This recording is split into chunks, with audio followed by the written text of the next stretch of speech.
一些事，一些情，一些好音樂。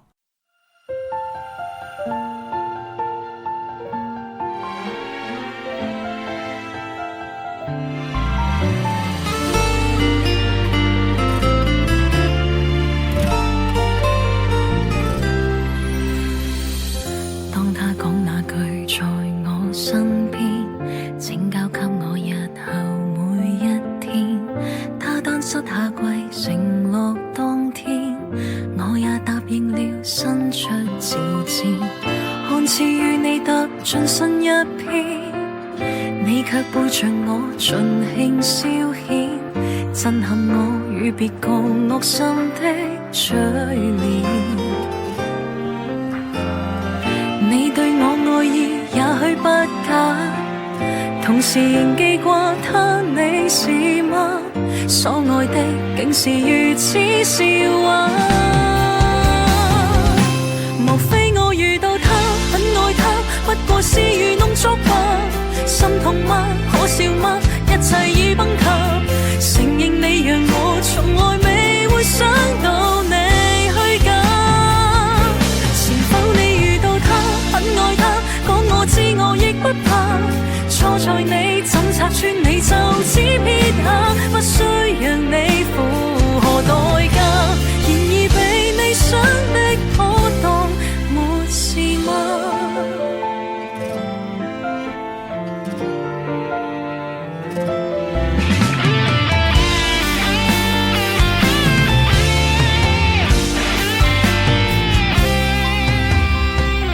看似與你踏進新一篇，你卻背着我盡興消遣，震撼我與別個惡心的嘴臉。你對我愛意也許不假，同時仍記掛他，你是嗎？所愛的竟是如此笑話。莫非我遇到他，很愛他，不過是愚弄作吧？心痛嗎？可笑嗎？一切已崩塌。承認你讓我從來未會想到你虛假。是否你遇到他，很愛他，講我知我亦不怕。錯在你怎拆穿你就只撇下，不需讓你付何代價。然而被你想的可當沒事嗎？莫非我遇到他，很愛他，不過是愚弄作吧？心痛嗎？可笑嗎？一切已崩塌。承認你讓我從來未會想到你虛假。是否你遇到他，很愛他，講我知我亦不怕。錯在你怎拆穿你就只撇下，不需讓你付何代價。然而被你想的可當沒事嗎？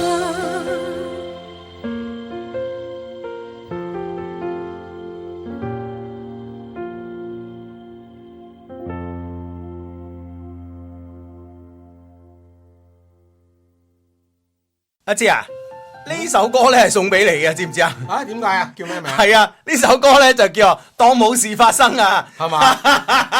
事實冇事發生啦，係咪先？阿姐點啊？冇咩事發生嗱，盧冠廷係嘛？盧冠廷，我問咗人哋未覆我。切，你真係當冇事發生，你冇追嘅咩？嗱，如果盧冠廷呢單嘢咧，你同我揾到飛咧嚇，江門啲事咧，我哋就好似粉筆字咁撥咗去。我問咗人哋未覆我，因為佢都係間接㗎，冇直接識。唔係啊，佢哋咪主辦單位嚟㗎啦咩？咁我要係啦，我就要講俾嗰個人揾邊度啊嘛。唔係啊，你識㗎嗰個主辦單位？我邊度識啊？你梗係識啦，你仲同人哋咩㗎？我同人哋咩啊？反正我邊度識啊？就係唔識，等我。have no way 啊！你同人哋有呢個咩㗎？有咩啊？喂，有威係啊 ，WAY，即係打招呼威。唉，你真係喂，哇！你真係有苦唔認人喎你。冇啲咁嘅事。哇，嗱姐，邊係我做？呢啲事唔係你做嘅，梗係唔係我做。但係咪你做我唔知啦，但係我唔知點解會聽到喎。你有咩聽唔到嘅啫？我個耳仔咁好啊，係係啊，嘛？你有咩聽唔到啊？係咪先？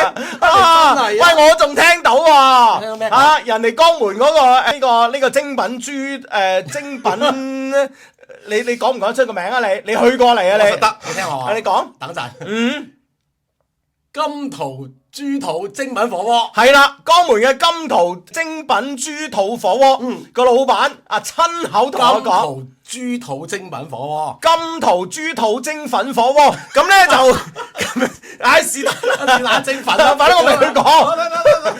你講錯係啱啊！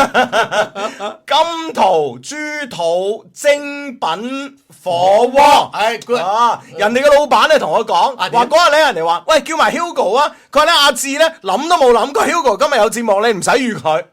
咁你去深圳？我深圳我有深中通道啊，專門為咗我食呢個金圖豬肚精粉火鍋，人哋係開咗條深中通道噶，唔該。唉，服啊你！跟住佢話佢喺江門好想我，佢話等你的風喺江門啊。江門問旅局做啊！唉，真係嗱，所以盧冠廷呢壇嘢咧，你搞掂咧就咩事都冇啦。我再追，唉，真係你好似林怡咁啊，追我繼續追冇用啊，你做得到先得，唔好一個追字你啊，你咧就好似自己盡咗力咁樣，你知唔知啊？咩？咁我係咁啊啦，我你唔得，你咪買張俾我啦，又唔貴，係咪先？嗱，原價880，佢而家場內飛1500蚊兩個人睇，我都上咗大麥網揾噶啦。哦，係啊。咁幾好啊！係啊，咁你咪嗱實在唔得，你咪當我請呢個，你當我請我去呢個金圖精粉豬肚火鍋咯，啊精品啊，精品係是但啦，呢個 friend 話唔大幕有票啊，唔使揾阿志啊咁樣。咪係啊，我需要啲唔使錢噶嘛，大佬，因為我呢啲叫咩？你知唔知啊？點？你叫咩？呢啲叫咩？你講嚟聽下。我呢啲咧叫做支持盧冠廷，係嘛？啊哦，係。買票嗰啲咧就叫咩？更加支持。我呢啲叫無條件支持盧冠廷，買票嗰啲叫支持盧冠廷，係啦，無條件支持同埋支持有咩區別咧？咪買票嗰啲叫有條件支持。 No， 嗱，無條買票嗰啲咧就叫做支持盧冠廷。我哋咧17號晚我哋去支持盧冠廷啊，去呢個天河體育中心睇呢個盧冠廷演唱會啦，天河體育館噶嘛。我呢啲嘅無條件支持盧冠廷係咩咧？就係我真係好想我17號晚去呢個天河體育館睇盧冠廷演唱會喎，不過經濟上邊冇乜條件，所以就叫無條件支持。但係好想支持。係啊！哇，盧冠廷上嚟廣州做咁多次宣傳都唔夠我哋幫我宣傳得勁啊！真係太感動啦！哇！你實在唔送我哋張飛盧冠廷，你真係你講唔講？你買送兩張俾嗰個，唔使送俾我。我一張就夠啦，唔使兩張。送俾佢得㗎啦，唔使送俾我。唉，真係啊！呢個咩？你講到唔係無條件支持，係無條件支持。無龍冇真係爭好遠㗎。一個書面，一個口語，一樣嘅啫嘅意思係。你諗下，真係盧冠廷，你諗下。犀利咧，真係。犀利。咁啊，好咁啊，歡迎大家咁啊，嚟到呢個我哋嘅直播室嚟支持我哋啊，咁啊，好啦，今晚咧支持我哋嘅 friend 咧，哇，我哋咧有好嘢咧益大家啊，係呢個古斯塔夫赤芽珠珍藏紅葡萄酒，89蚊一支啊，89蚊一支，點擊屏幕下方嘅購物車啦，買就買就係噶啦吓，好多謝直播期間啊，先有咁好優惠啊，係啦，冇錯啦，咁啊多謝大家對我哋嘅支持啊，多謝大家對我哋支持嘅，咁啊真係，喂，我發現咧我身邊咧其實好多朋友咧知道我經濟條件有限咧吓，咁樣，但係咧好多人知啊，已經好多人知，真係啊，傳咗出去啦，點啊？嗱，通常呢啲嘢咧唔好嘢咧就唔叫傳出嚟嘅，叫揚咗出去。咁佢哋有咩表示？傳揚係有兩件事嘅，佢哋有咩表示啊？知道咗之後，嗱，知道之後咧就幫我達成願望咯，係嘛？係啊，好似舉例咧，嗱，舉係啦，就琴日嘅例子啦嚇。點咁好似咧就係上次我哋直播啦嚇，咁我哋都有講啦，就係話咧，我喺呢個美國翻嚟嘅同一班飛機上邊咁啊，咁咧就遇見咧張進程父子啦，張毅同張進程，咁咧就同佢哋傾咗下偈。張進程咧就話咧，佢主要咧就係翻嚟打呢個 ATP 250嘅呢個公開賽，香港嘅呢個公開賽咁啊。哇！我當時咧就喺節目度講咗啦，咁我相信咧都有啲朋友咧知道我係想去睇呢個比賽嘅。哦，咁點？但係咧又缺乏上一啲缺乏一啲條件，係啊，缺乏條件。咁咧，於是咧香港網球總會咧就好開，就即係唔知收到風，輾轉咁樣知道咗呢個悲慘嘅故事。咁啊，然之後咧就揾人。就送咗張 VIP 卡俾我，咁於是咧我琴日咧就可以咧去到呢個香港嘅維園嚟呢個睇比賽，係啦，睇呢個中銀香港公開賽嘅，係嘛？可惜啦，因為咧前日咧就張進程嘅比賽，咁啊琴日咧就係休息咁啊，咁啊所以咧琴日我都喺呢個練習場，我喺練習場咧見到有佢兩仔爺啊，咁啊張進程喺度練緊波咁啊，咁我當時咧我都喺度諗住我行唔行過去咧，後尾諗下算啦，人哋都練緊波係咪先嚇？你又走去同人哋傾偈咁，人哋都唔知應唔應酬你好係咪先？咁啊算啦。係啦，因為比賽緊啊嘛嚇。佢唔係比賽緊，佢係練習緊啦。即係呢個比賽期間，比賽期間啦，咁啊算啦，咁啊遠咁樣望咗一眼咁啊，遞上咗我眼神嘅關懷同埋鼓勵係嘛？OK，係咁啊，咁啊今日咧張進程比賽，但係咧我今日咧一直都比較忙啦，咁啊我都冇關注呢個佢個比賽打成點嘅。咁啊如果咧有關注呢方面消息嘅 friend 咧，麻煩咧直播期間咧同我哋講聲啦，咁啊，呢個 friend 問我哋，喂，仲有個幾月過年喎，喂，你哋新春禮盒幾時有？我要送客戶馬上有啊，係啊，馬上有，你嘅客戶啊，一定好重要啊，你放心啊，你哋嘅客戶咧仲緊要過我哋嘅客戶啊，唉，真係啊，咁咧就我琴日朝頭早咧就我犯咗一個巨大嘅錯誤，巨大無比嘅錯誤，點啊？呢個係男人都會犯嘅錯誤，哇，又咁巨大。個個男人都好重罪，俾你咁樣講。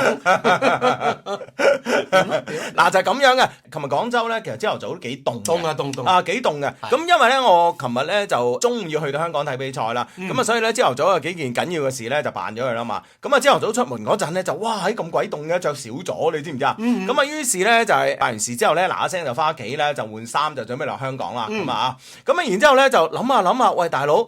咁你維園嗰個球場咧係一個，我查咗下咁啊，咁咧係一個露天嘅球場喎。哇，大佬坐喺嗰度咧好凍嘅喎。再起啲風嘅話，係。咁樣你又再着多啲咁啊？係啦，咁咧我咧就上身咧我就冇添加啦，咁啊，咁啊上身咧其實一般嚟講我哋都係三文治着衣法噶嘛，即係着3件衫再凍着3件衫都夠噶啦。咁啊入邊咧就一件咧我哋 Love Q 嘅呢個短袖嘅 T 恤啦，咁啊，咁啊中間咧就一件冷衫啦，咁啊出邊咧一件咧厚嘅外套咧就搞掂晒啦嘛。關鍵咧就係我覺得咧我朝頭早出嚟嗰時咧，我覺得我條褲有啲薄，咁啊於是咧我就諗下，又唔知黐咗邊條筋。我着一條咧，即係嗰啲入邊有爪絨嗰啲厚嘅呢個褲啊。我以為你着一條秋褲添。OK，咁啊，即係入邊嗰陣係啲絨嚟嘅。係爪絨嗰啲啲褲咧，其實嗰啲褲咧，我之前買嚟着去邊度你知唔知啊？我着去咧呢個北海道嘅。咁啊，跟住咧就好多年都冇開張啦，咁啊，着啦，呢條褲夠厚啊，咁啊，跟住咧臨出門口之前咧，我老婆咧仲整咗頂冷帽俾我，戴埋呢個啦，如果唔係凍啊，個頭凍親啊大鑊啦，咁啊，咁OK 啦，咁啊，因為咧你推拉，其實我唔係太想戴冷帽啦，咁啊，佢梗執俾我，咁啊，因為推拉嘅呢個過程中咧，我就唔記得帶一樣好緊要嘅嘢，咩嘢？太陽眼鏡。我以為通行證。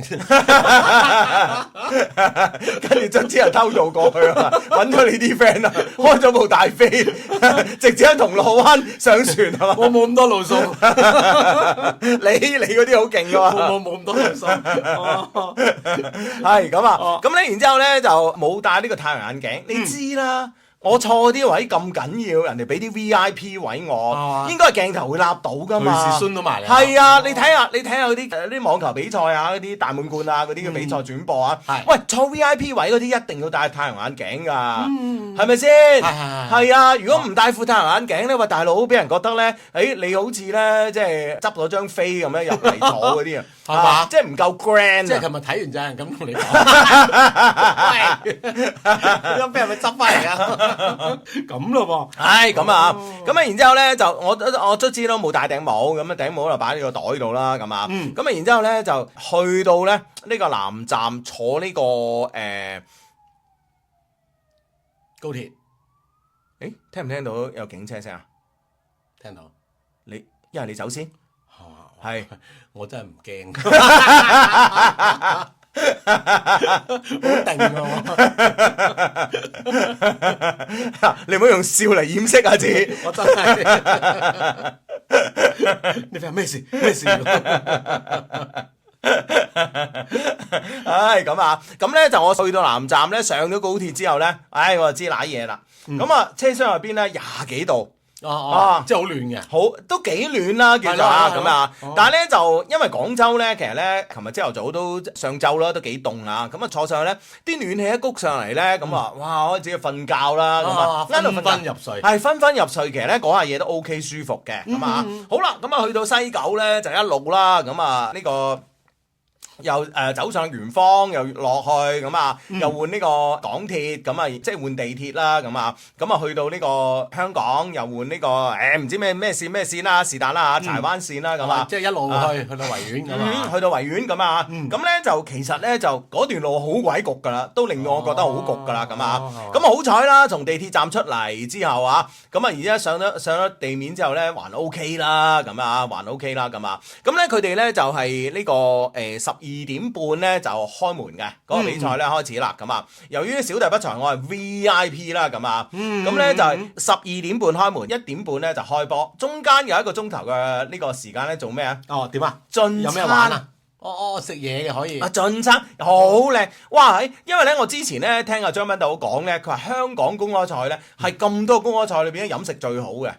咁啊，咁樣嘅，係啊，咁佢嗰個進餐區咧係食自助餐嘅，咁啊基本上咧，你話即係除咗生蠔啊，或者一啲咩刺身啊呢啲冇之外咧，普通你嘅酒店應該有嘅自助餐嗰啲啊，全部都有，都有嘅。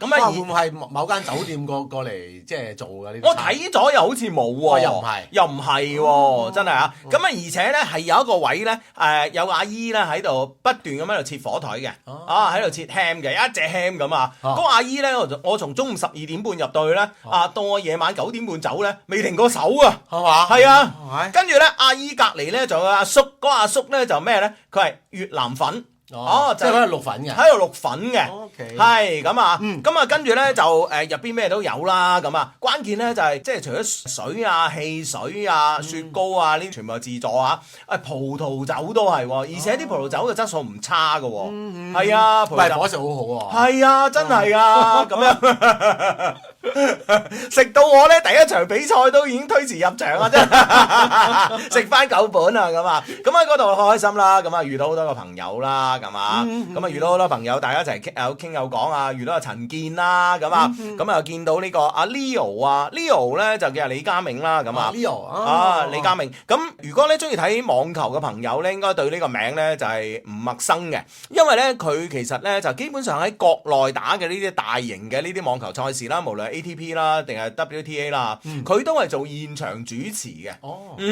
現場主持係啊，因為阿 Leo 咧佢有個優勢。佢英文好好啦，普通話好好啦，廣州話又好好嘅，咁啊，所以咧就係，而且咧就好熟悉呢個網球圈啊，咁係咯，咁佢同我傾偈，佢話仔仔而家喺邊度打波啊？咁我同佢講喺美國 JTCC 咁啊，咁佢話JTCC 個總教練係咪 Claudio 啊？我話係啊。佢話佢好勁啊！我同佢傾個偈，哇！我話 Claudio 你都知咁啊，佢係啊，佢係費德勒嘅教練嚟噶嘛，咁樣咁樣係咯，啊廢天王咁啊。係啊，咁啊即係哇如數家珍啊，即係喺呢個圈中咧，佢真係好熟咯咁樣。喂，啲 friend 問你有冇見到陳奕迅喎？陳奕迅都去過。嗱，陳奕迅咧就係我前一日嘅，我係琴日，我係7號去，陳奕迅咧應該係唔知係5號去定6號去嘅。佢係去咗嘅，咁啊，所以咧就係我去到之後咧，阿陳健咧就同我講：，喂，你睇下有冇明星？你睇下有冇明星咁啊？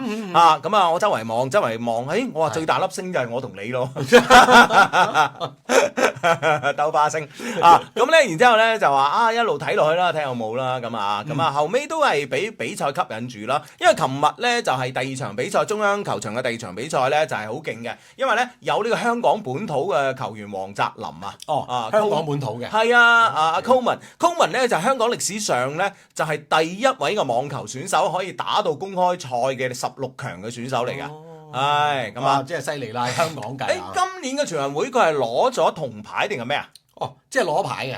今年嘅全運會佢係好似係攞咗銅牌㗎，係咁啊，咁咧所以咧就佢嗰場波係特別多人去捧場嘅，本地啊嘛，係啊，咁啊特別多人捧場，咁佢一走佢係第2場波啦，咁啊，其實第1場波係最好睇嘅，因為第一場波咧係今次賽會嘅1號選手，靚仔啊，意大利選手啊Mussati 啊，咁啊，好靚仔嘅嘛，咁啊，然之後咧第2場波係呢個黃澤林，第3場波咧就吳怡丙，哇，吳怡丙嗰場波咧真係睇到你囉攣啊！咁啊，第一盤咧就係6-1橫掃啊，真係好輕鬆啊！橫掃盧布列夫啊，橫掃咁啊，咁啊第2場咧就哇喺我見到咁樣啦，因為嗰陣咧已經成8點鐘啦嚇，我見有啲肚餓啦嚇，又去食嘢，梗係又食嘢啦，係咪先？今日贏硬，贏硬咁啊6-1咁啊，係咪先嚇？嗱聲啊，就喺散場多人食啊，你知唔知啊？咁啊落去食嘢啦，咁啊，喂喺度食嘢嗰陣咧，都係個餐廳有電視睇到噶嘛，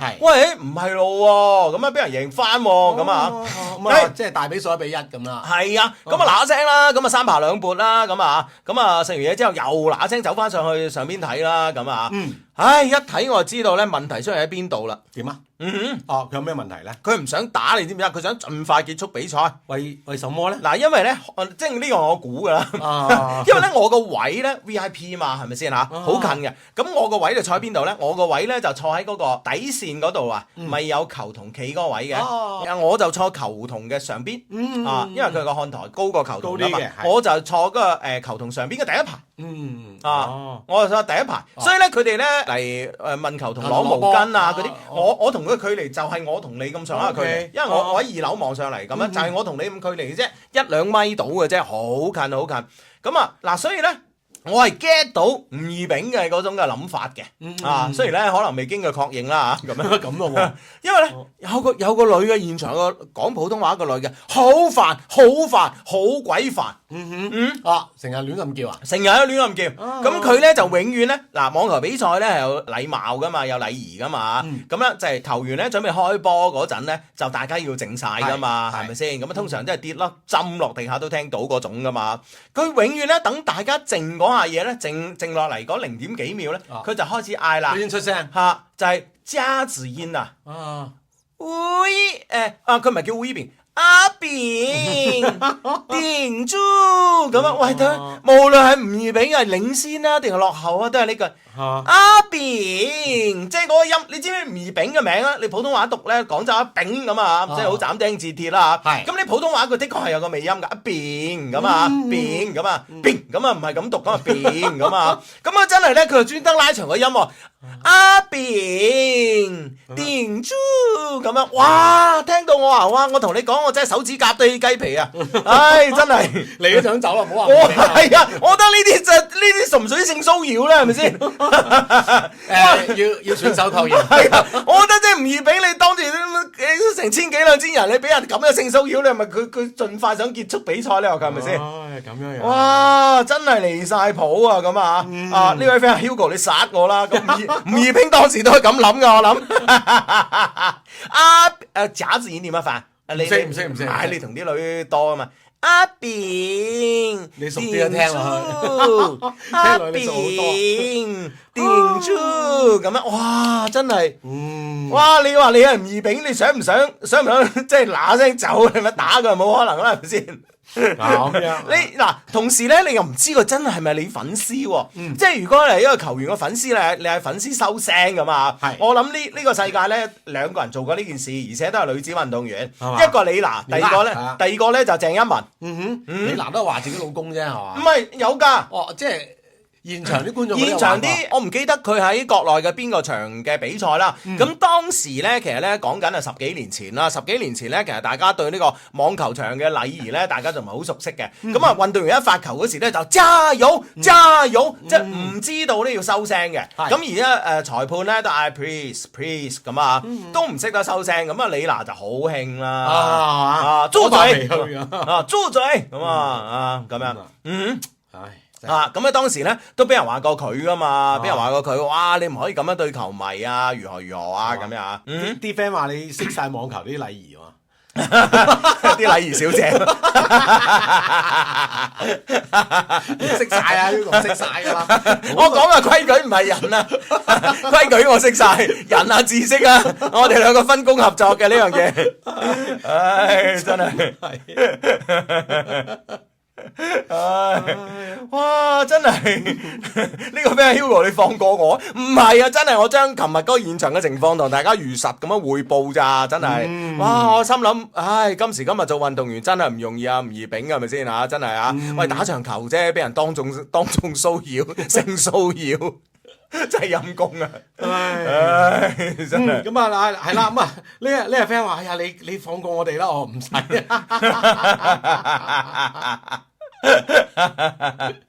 唉，真係攞命啊！真係攞命啊！真係，唉，咁啊，所以咧就琴日咧就吳二丙係第二盤同第三盤咧好快輸咗啦。輸咗之後咧，佢都心有不甘噶。佢走咗去隔離練習場，即係阿張俊晴練波嗰個場啦。張俊晴係中午去練啊嘛，佢自己比賽完佢走去練波，係嘛？係啊，咁樣係啊，發泄下真係哇，大佬真係，如果唔係今晚瞓唔着嘅啫。咁啊輸咗波啊！好啦，咁啊睇完比賽啦，咁啊嗱嗱聲啦嚇，咁啊又搭翻地鐵去翻呢個圓方，咁啊又去搭高鐵啦嚇。哇！琴晚翻嚟搭嗰趟高鐵咧，真係攞命！我同你講，嗰趟高鐵咧係焗到冇人有嘅。係焗到冇人有，佢唔單止係開咗暖氣，而且開得好行。咁啊，而且咧唔單止係我一個人覺得熱嘅喎，因為大家都係喺室外入嚟噶嘛，大佬都係着衫噶嘛。我一去到咧就哇焗到不得了，我係啊，我買咁係我，我就嗌呢個乘務員姐姐，我話喂嗌佢開空調啦，咁啊，佢開緊㗎啦，幫緊你啊咁啊，咁樣，然之後咧咁啊坐一陣間，哇！我隔離咧有個女仔啊，忍唔住除咗外套，哇！跟住我一支箭咁走咗。點解？即係有啲狐狸嘅氣息啦。係嘛？你驚你自己俾佢迷惑？係啊！知道自己定力一般啊！哇！身體已經有咁氣息啦，係咪先？一望眼神拉晒絲咁，你仲唔攞名係咪先？梗係走啦咁啊！唉，真係，哇！結果咧，我走到去一個冇人嘅車廂，哇，舒服晒，咁啊冇咁焗啦，係啊，人少啊冇咁焗，但係都係熱咯，即係都係焗啊！咁啊，跟住咧，哇，落車嗰下喺南站落車嗰下，第一啖唞嗰啲，你知唔知我係除到咧上身就着件 T 恤噶啦，已經係，咁啊，但係條褲除唔到嘛，陰公係咪先？條褲厚啊嘛，哇，好難頂！你知唔知焗到咧成塊面紅晒啦，嘴唇紅晒啦嗰種啊，哇，好〜個鼻哥塞晒啊，焗到我。咁樣，真係好辛苦，真係好辛苦。唉，琴晚即係少少啦，焗到感冒咗啦，咁啊，但係都好開心嘅，好開心係嘛。有一個一日來回嘅香港之旅啦，又睇咗中意嘅網球比賽啊，咁啊，又同啲好耐冇見嘅朋友見到面啦，咁啊，都有收穫嘅咁啊。咁喺個火車上邊，我就諗呢件事啦，我就幫香港政府諗一件事。點啊？而家咧成日咧香港政府咧都話啲遊客唔過夜，即係我就覺得我係琴日係屬於唔過夜嗰班啦。係啦，即係漏夜翻嚟噶嘛。咁樣，其實咧點解唔過夜咧？咁啊，咁我研究咗一樣嘢啊，係事關咧就係我哋而家去啊，時間太快啦，因為我揀咗兩班車都50幾分鐘咧，從南站到西九噶嘛，就到啦，係啊，50幾分鐘啊，就係南站到西九嘅54分鐘啊，好似翻嚟嗰班最夜嗰班啊，咁咧就係，所以咧就係太容易啦，知唔知啊？即係阿志嗱，你如果冇咩事㗎，不過你揾你做例子又即係如果講翻我自己啦嚇，即係如果我去佛山。你唔會喺度諗住喺佛山過夜噶嘛，係咪先？咁啊係喎，係啊，即係又覺得近嚇，近啊嘛，即係用嘅路程嘅時間短啦。係，咁你啊另計啦，你嗰度可能係有咩事啊？夜晚係咪先嚇？咁樣。咁我就唔會喺佛山過夜噶嘛，咁所以你太方便咧，其實有一樣嘢，你以前唔同喎，你以前咧喺東站坐呢個直通車個幾兩個鐘先到噶嘛，而且又排隊過關啊，又排隊出關入關啊，即係來回都複雜嘅。係來回複雜，咁你諗下咁複雜啦，咁啊，即係用咗咁多嘅時間成本落去啊，咁你當日又要用翻咁多嘅時間翻嚟，你咪覺得唔抵咯，點都住一晚咯。咁所以咧，我覺得香港政府咧，如果咧想話內地嘅遊客咧喺香港過夜嘅話咧，咁人為咁樣將個火車咧去到香港境內咧，就調到咧每小時20公里。即係用車速調慢嘅。係。係咪人為？咁我覺得咧就有機會啦，同埋咧嗰啲自助過關啊、K 關啦，全部取消。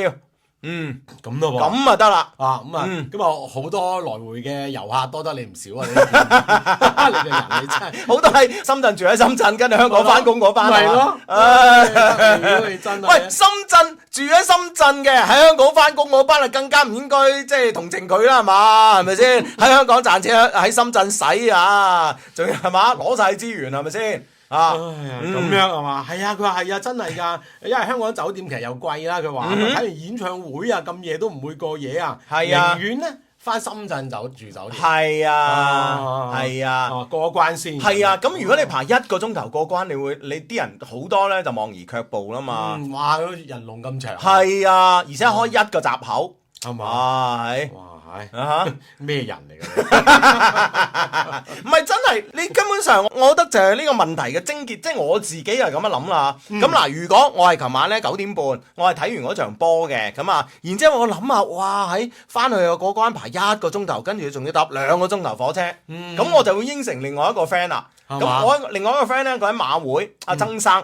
咁啊，佢喺馬會咧就同班朋友，因為星期三喺呢個跑馬地跑馬啊嘛，咁跑馬地離呢個維園好近嘅啫嘛，咁啊，佢話一路嗌我過去，佢話佢喺 VIP 房度同成班朋友嗨緊，跟住咧就係好嗨嘅嗨啦嚇，咁咧又哇又影晒啲酒啊啲咩出嚟俾我睇，咁好多人啊，又全部都你識㗎，嗰個花都啊邊個啊，邊個全部喺晒度咁啊，咁啊即係如果我一諗，哇喺過關就要排成個鐘頭，跟住2個鐘頭火車翻到呢個東站，跟住咧出關又要1個鐘頭，咁我可能我真係就去咗跑馬地噶啦，係嘛？係啊，咁樣啊，啲 friend 話曾生係咪曾志偉先生？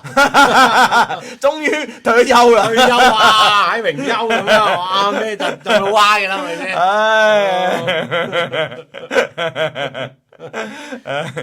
間唔中都有朋友問我：喂 Hugo 啊，強佬買咁平，你有冇錢賺㗎？可以賺多啲，我梗係想啦。不過而家咁捲，呢個品質呢個價底線嚟㗎啦。我梗係知大把人平過我哋啦，但係嗰啲你夠膽買翻去食，仲係買強佬穩陣啲。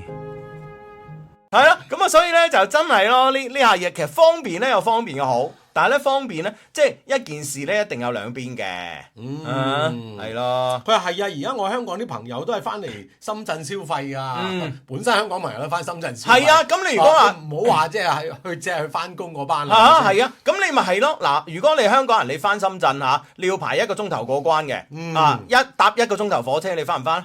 咁啊，全部留港消費啦，係咪先？啱唔啱啊？係咯。所以咧，有時咧交通不便咧，喺經濟學呢樣嘢咧好得意㗎，即係有時咧真係一個硬幣咧有兩面嘅，大家真係要研究下呢樣嘢嚇。呢個 friend 話係咯，而家好多都係咁樣嘅，即係咁啊，好似你話齋當日嘅路徑就係咁樣行。漏夜翻內地咁嘛，係啊，咁啊，好咁啊，曾志偉退休係佢係做足5年合同退休啊，定係應該係做足咗5年啊嘛，咁快啊？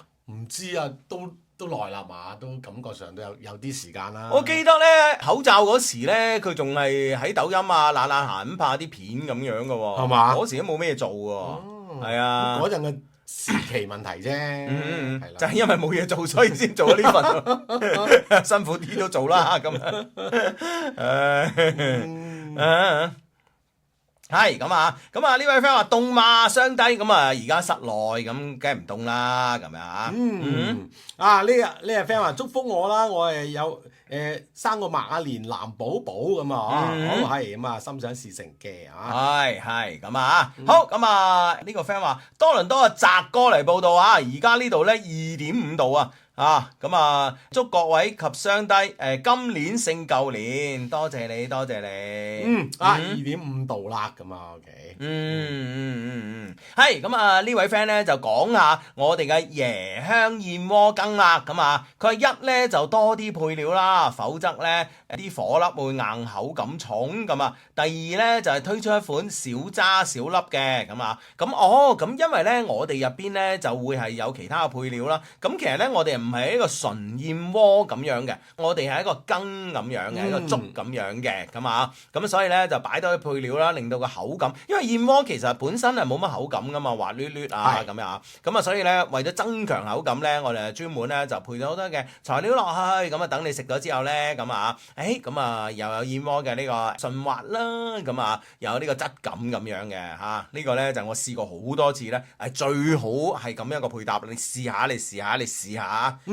係，相當係幫我同我林生咧講聲生日快樂，愛你哦咁啊，林先生生日快樂啊！係呢位 friend 有冇96年嘅年份酒啊？有嘅，咁啊上我哋一些事一些情嘅 APP 或者我哋一些事一些情嘅微信小程序啊，或者我哋一些事一些情嘅官方網站啦，嗰度啲酒咧會相對嚟講咧就係齊啲嘅，係嘛？呢個 friend 話祝我咧就即係祝佢自己咧產檢一路綠燈啊 BB 咧平安啦順利唔讀到零係嘛？係一切順利嘅。係咁啊！咁啊呢位 friend 咧就問我一個問題，我完全咧隻字都識，但唔知佢想問咩啊？你可唔可以解話啦嚇 ？Hugo， 我想問你咧，成日都暫亂歌病啊！你成日講暫亂歌病係咩意思？咁啊，暫亂歌病咪講下嘢咧，俾人打斷咗啊，或者講咗喺第度咯，係啊，暫亂歌病啊 ，OK。哇！呢位 friend 啊，啱啱剪咗個靚髮，靚到啊咁。喂，其實咧嗱喺呢個問題上邊咧，我就又要問你一件事啦。咩事？阿 Kenny 嗰度約咗未啊？未約，哎呀死啦！唔記得約佢添，你真係係，因為咧約佢咧，我真係有啲意見咧，想同佢講，係嘛？係啊，都係當面冇同佢講。唔係，我講人哋拎煲湯嚟，跟住我講意見。即係你先飲完先同人講咩？咁你喂，同埋呢啲嘢，我要當住佢面，因為嗰日我坐喺度啊嘛，跟住佢整煲湯過嚟，咁啊，跟住咧啲髮型師啊，咁啊其他嗰啲人都好多佢哋鋪頭啲工作人員喺度啊嘛，咁我有啲嘢想私下同佢講嘅。係嘛？好，係記得先，係你快約佢。記得先。其實呢樣嘢嗱，我可以先同你講，就係探討下嘅。點啊？係嗱，而家咧，我覺得咧，啲髮型屋啲 salon 佢本身嗰個行業嘅問題，行業裏邊咧有弊端，有積弊。點咧？係就係咧開得太遲。咩叫開得太遲啊？開鋪啊！即係開鋪嘅時間。你好似正話我哋嗰位 friend 咁樣，係咪先？啱啱剪完個頭髮，係咪10點幾啊？哇，好靚啊！靚俾邊個睇啊？你又唔係撈夜場嘅係咪先？佢可能係咪有好似你話齋又電又整又係啊，就係咁啊嘛，就係咁咯。咁你靚出嚟俾邊個睇咧？除非你去夜場啦，係咪先？如果你唔係撈夜場嘅，或者唔係諗住去夜場玩個捽個靚髮，聽日都仲靚嘅。唔靚啊！咩頭？除非你企喺度瞓啦。係咪先？當然肯定冇當一。係冇錯啦，所以咧，我覺得阿 Kenny 作為呢個國內嘅呢個髮型界嘅呢個楚橋，係咪先嚇？喬楚係啊，咁啊，佢明啊，佢以佢啲文化水準但係佢感覺到讚我覺得。你係讚話，你聽得出㗎嘛？係咪先？OK，係咪先？OK， 我諗佢明啊，明啊，係嘛？係啦，咁以佢咁嘅江湖地位咧，我覺得咧，佢應該咧糾正下呢個整個行業整個行業嘅積弊，應該咧朝頭早就開工，係冇錯啦。咁人哋個個整個靚髮，係咪先？咁譬如話夜晚去食飯啊，中午約咗人啊，哇，全部好靚咁樣，日頭俾人見到噶嘛。因為畢竟呢個世界上咧，日頭出去即係 social 嘅人咧，一定多過夜晚出去 social 嘅人啊嘛，係咪先？係嘛？係啊，社交即係正常社交都會喺日頭啦，係咪先？哇，整個靚髮型咁咪先啊 Kenny 係咪？佢哋4點半開朝頭早啊，咁啊然之後係嘛？大家即係如果電髮啊咩咁啊早啲去咁啊，跟住翻工噶，哇！喺個個見到你都咁靚仔你琴啊！晚真係企喺度瞓㗎。唔係啊，唔係啊，而家 hair 曲啊，朝頭早4點半開啊，咁樣係啊，用嗰啲 VIP 服務先有啊。係咪先？哦，啱唔啱啊？你話？哦，係咪唔係你揾日同佢探討下唔。係同埋嗱，同埋一條數嘅啫嘛。佢租嗰啲鋪係嘛？嗯佢開足我嗰鋪冇咁早啊，可能商場鋪啊嘛，係好多係 OK，咁佢可以推出樓上鋪㗎，呢樣嘢唔緊要嘅喎。正所謂 VVIP 啦，係咪先？係即係呢樣嘢咧，就會令到咧，大家可以日頭靚一靚咁樣翻工啦，唉係咪先？不得了啊！咁啊，當然好多牛馬都係我蓬頭垢面㗎，我就係唔想老細覺得我好精神咁樣。我係想瞓就唔知想瞓係啊多啲，但係老細啊，要俾人覺得佢精神㗎嘛，係咪先？老細唔想蓬頭垢面啊嘛，係咪先？你服務呢班得唔得啊？唉，真係OK 啱唔啱啊？嗯嗱，你覺得我嘅建議有冇道理？啊，有少少啦，有少少啦，乜睇下人哋深耕。是但啦，呢個行業咁多年，係都冇發現到啊嘛可。能人哋可能有呢個規律，係咪有佢內在嘅嘢咧？嗱，我同你講，係規律係攞嚟打破㗎嘛。記錄啫，規律都打都可以打破噶嘛，係咪先？哦嗱，中國呢個分封制係咪先？幾千年啦，秦始皇就要變成郡縣制，係咪先？總會有一個人做出呢一步噶嘛，成為千古呢個美談噶嘛。咁你而家嗱 Kenny 作為國內嘅呢個領軍人物啊，係喎喬楚好過喬楚喎，領軍人物我諗佢聽得明啦，絕對明啦。作為領軍人物係咪先？你想唔想名留千古啊？係咪啊？哇！終於有個人開呢個髮型屋咧，朝頭早4點半開門啦。飯店你鋪租你都係你開你幾早開，你都要交咁多鋪租噶啦。咁事實又係啊，係嘛？係啱唔啱啊？好，你揾日同佢探討下。咩揾日啊？等你約啊。我約。真係真係嘅，唔記得晒添，真係。係，呢位 friend Hugo 啊，深圳坪山火燒山好猛火喎。喂，坪山我熟喎，我地頭嚟嘅喎。咁牙煙？哇！咁啊，而家啊，哇！而且咧，喂，今日真係風高物燥喎。即係呢4個字咧，用喺今日咧就好恰當喎。喂，一定要睇住啊！大家要注意，即係住喺坪山嗰邊啲 friend 啊，要睇住啊，睇住安全啊，真係。係咁啊，係咁啊！呢位 friend 咧就話啱啱買咗8包牛肉丸啊！我個女話好好食啊，梗係好食啦！我哋一些事一些情嘅牛丸，我哋一些事一些情咧，其實坦白嚟講咧，我哋所出嘅所有嘢都係好嘢嚟㗎，真係所有嘢我可以講呢3個字嚇，都係好嘢嚟㗎，真係㗎，所以咧真係唔怕買㗎，孭埋賣都 OK 㗎嚇。咁啊，今晚直播期間咧，強佬嘅全家桶8包11包咧，好似咧喺抖音買咧都有補貼㗎。呢個 friend 喂，過2日我有個朋友生日啊，想買支法國小放縱咧送俾佢嘅，可唔可以要小助理幫手寫生日快樂幾個字，放喺包裝入邊一齊寄過嚟？喂，小助理啲字好醜樣喎，你有心理準備啊，佢寫冇問題啊，真係，哇！知道求我墨寶比較貴係嘛，小助理退而求其次係嘛，真係慘啦。哇，咁特別嘅咁都好啊，係咪先？係咁啊，好咁啊，呢位 friend 話原來咧兩公婆一齊聽節目啊，真係咩都唔做得噶。正話咧 Hugo 啊，假字煙一出啊，哇！我爭啲俾老婆嘅牙齒將我斷子絕孫。喂，呢你嚇，咩嚟㗎？完全諗唔到個畫面啊！係啊，完全諗唔到啊！老母啊！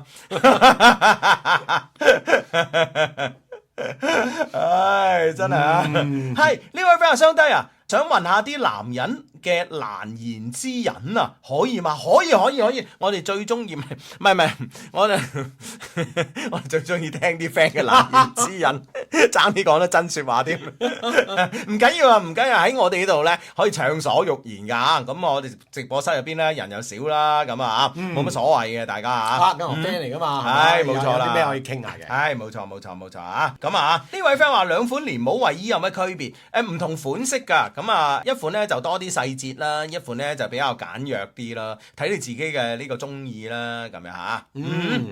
呢個 friend 話：哇！以後全世界都24小時轉起身㗎啦，咁樣。係啊，各行各業都24個鐘啊。係啊，係啊，不得咁啊了啊。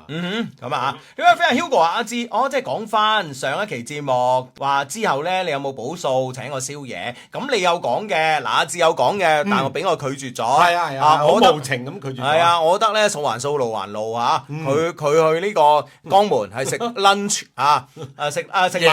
食晚飯去會所，係咪先嚇？咁我就算我唔去會所，我都要食晚飯。係啊，因為大佬嗱，你諗下喎，如果阿志請我食宵夜咧，係我蝕底嘅喎。你有咩咁蝕底？請問請你食宵夜點會蝕底啊？嗱，因為咧你唔同我係咪先？你朝朝你有睇日出嘅習慣嘅咁啊？冇冇呢個習慣睇日出。但係咧睇完日出你先瞓噶嘛？咁大佬我唔係喎，係咪先？我7點鐘咧就俾個女嘈醒㗎啦。啱唔啱啊？佢入嚟咧就係爸比早晨咁樣啊，係咪先？咁啊大佬我宵夜咪犧牲我嘅睡眠時間，係咪先？我蝕底啊！所以咧，哇！如果呢個世界咧邊個請我宵夜咧，我肯去咧就真係好俾面嘅，係嘛？係啊！你睇下阿曾生啊咁高興啦，咁啊喺馬會啦有 VIP 房嗌我去，我都諗下都冇啦咁啊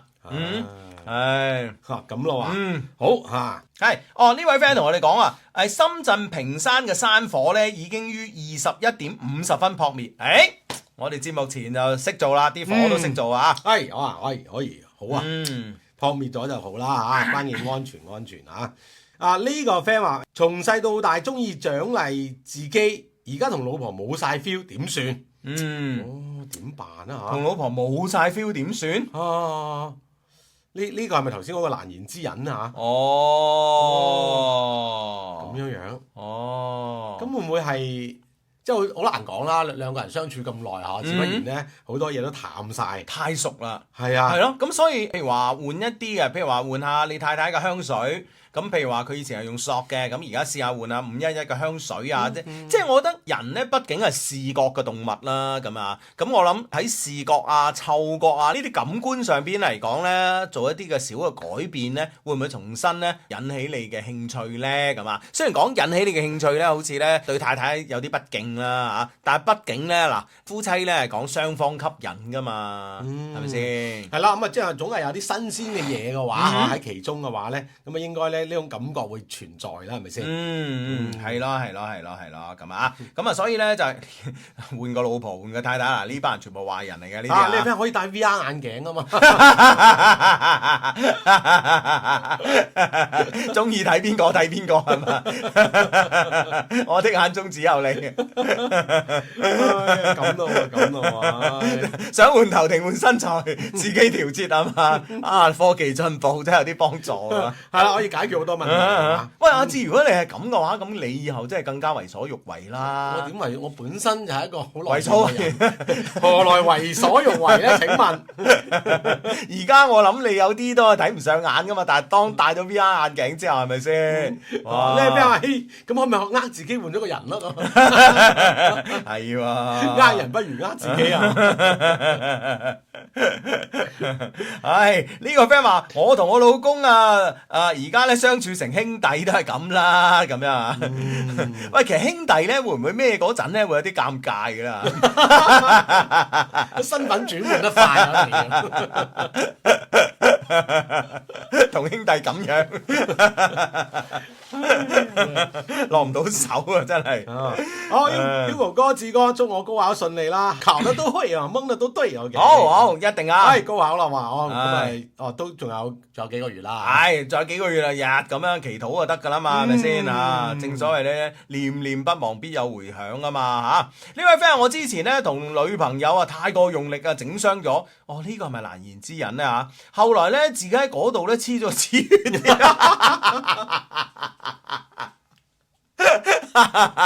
咁緊要？黐嗰時有冇除開個揼揼啊？如果咪黐喺出邊冇乜用喎。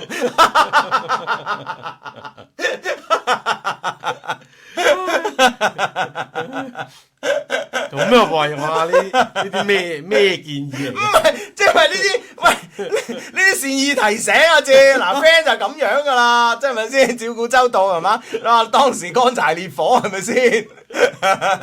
求其一打上去當係噶啦。呢位 friend 啊，好多謝你啊！哦，呢個 friend 話而家係冬季高考，今日開始。哦，係啊，有冬季高考㗎，係啊，今日開始啊，係啊，我突然間你講先醒起添嘛。係好啊，全部識啊。係咁啊，好咁啊，呢位 friend 啊，相對啊跨年禮物咧仲未送出啊，我老婆一直追問啊，我份禮物去咗邊啊？咁啊。哇，嗱呢樣嘢咧就要問我哋嘅小助理啦，咁啊，因為咧所有事情啊，無論係截圖啊定係聯繫咧，都係由佢負責嘅。咁啊，我係真係咧冇參與到嘅嚇。咁我一陣節目之後咧，我幫你問一問佢嚇。呢個 friend 話春季高考啊，春天冬季，咁啊，呢位 friend 話，咁 Hugo 你話啦，兩公婆一齊聽節目做啲咩好咧？咁樣係嘛？係靜靜咁欣賞啦。你真係覺得我哋有咁高嘅欣賞價值？佢互相欣賞。OK，我又諗多咗，靜靜咁互相欣賞。不過好彩我都知道我哋冇乜欣賞價值啊，真係。真係。呢個 friend 話，因為唯獨就係冇冬季，你哋就講冬季。你講啊？我都個 friend 講，即係有秋季嘅。夏季肯定有啦嚇。而家有春季。夏季有。咁6月份仲唔夏季啊？咁啊係喎。係啊，係嘛？係喎。我就係冇冬季嘅原來。所以齊秦就一直呃我哋啊，大約在冬季，俾佢點咗咁多年，真係，真係攞命啊，真係啊！呢位 friend 嗱，我老公咧就一邊同我做按摩，一邊聽直播，咁啊，係啦，咁啊好多 friend 都可以分享下，聽住節目我仲一齊可以做啲咩？係啦，兩公婆喺度做緊乜嘢咧？咁啊，兩公婆一齊食呢個蒸粉火鍋，我聽節目都幾爽啊！從此火鍋江湖又多咗一個門派啊，一個新嘅呢個爆品啊，就叫做蒸粉火鍋啦！真係嗱，我建議咧金圖咧嗱聲就出呢個江門金圖啊，就嗱聲出呢個蒸粉火鍋。呢頭蒸魚粉。哇！嗰頭喺度打邊爐，不得了啊！真係，可以，呢個真係爆品啊！真係啊！因為俾人當然係食呢個一些事一些情嘅小零食啦，咁樣係啊，個好好嘅選擇啊！咁啊，好咁啊，呢位 friend 咧就兩公婆邊聽節目邊諗啊，跨年 BB 個名。恭喜晒啊！恭喜晒！係，使唔使我出去主意咧嚇？你可以俾啲建議啊，建議而已係嘛？真係啊！呢個 friend Hugo，我想分享一個元旦嘅奇遇，係成200字嘅。點先可以即時分享呢？即時分享啊，可能有啲難啦。咁你可以咧 send 嚟我哋呢個充滿電子嘅感情郵箱啊 ，loveq@loveq.cn loveq@loveq.cn 咁啊。跟住咧，然之後咧就係或者咧就係我哋一些事一些情嘅 APP 咁啊。登錄咗我哋 APP 之後咧，喺嗰版嘅呢個左上角咧有個信封嘅一個圖標嘅。咁你點擊入信封個圖標咧，就可以咧發郵件噶啦。而且嗰個郵件咧淨係得我一個人咧睇得到嘅。好巴閉噶嚇，呢個 friend 話我遠程問緊老婆牛肉丸食完未咯，一邊聽節目一邊問緊老婆。係遠程兩個唔喺埋一齊喎。係啦，咁佢食完咗咪即刻一邊聽一邊落單啦。OK，哇！呢啲老公你喺邊度揾啦？係咪先啊？就係又揾錢啦，又識照顧人啦，又唔喺身邊啦，係咪先？即係冇咁煩啊嘛，三大優點齊晒。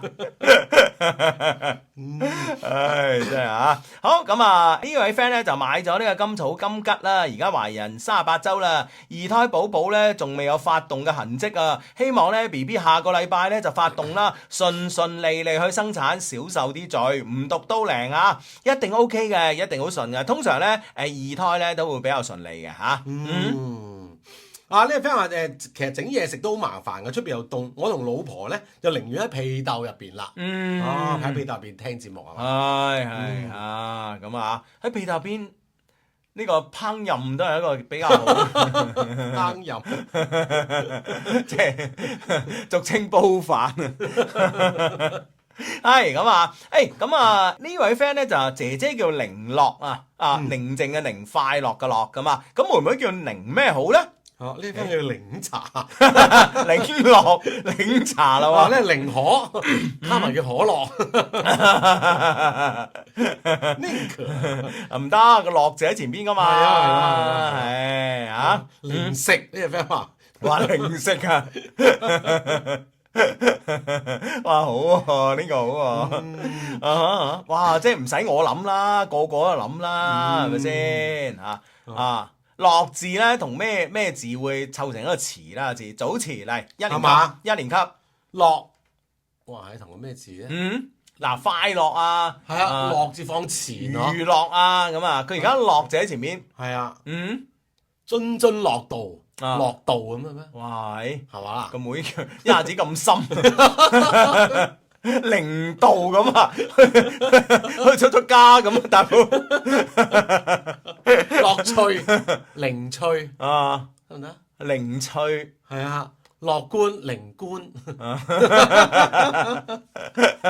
個咩啊？大樂透就叫樂透啦，樂透零透啦嘛，全部都切出家。樂高，可以喎，樂高係啊，係喎，零高喎咁啊！我之前咧就同一個好猛嘅猛人咧，20年前、10幾年前食過一餐飯，佢個名叫寧高寧啊！你聽過未啊？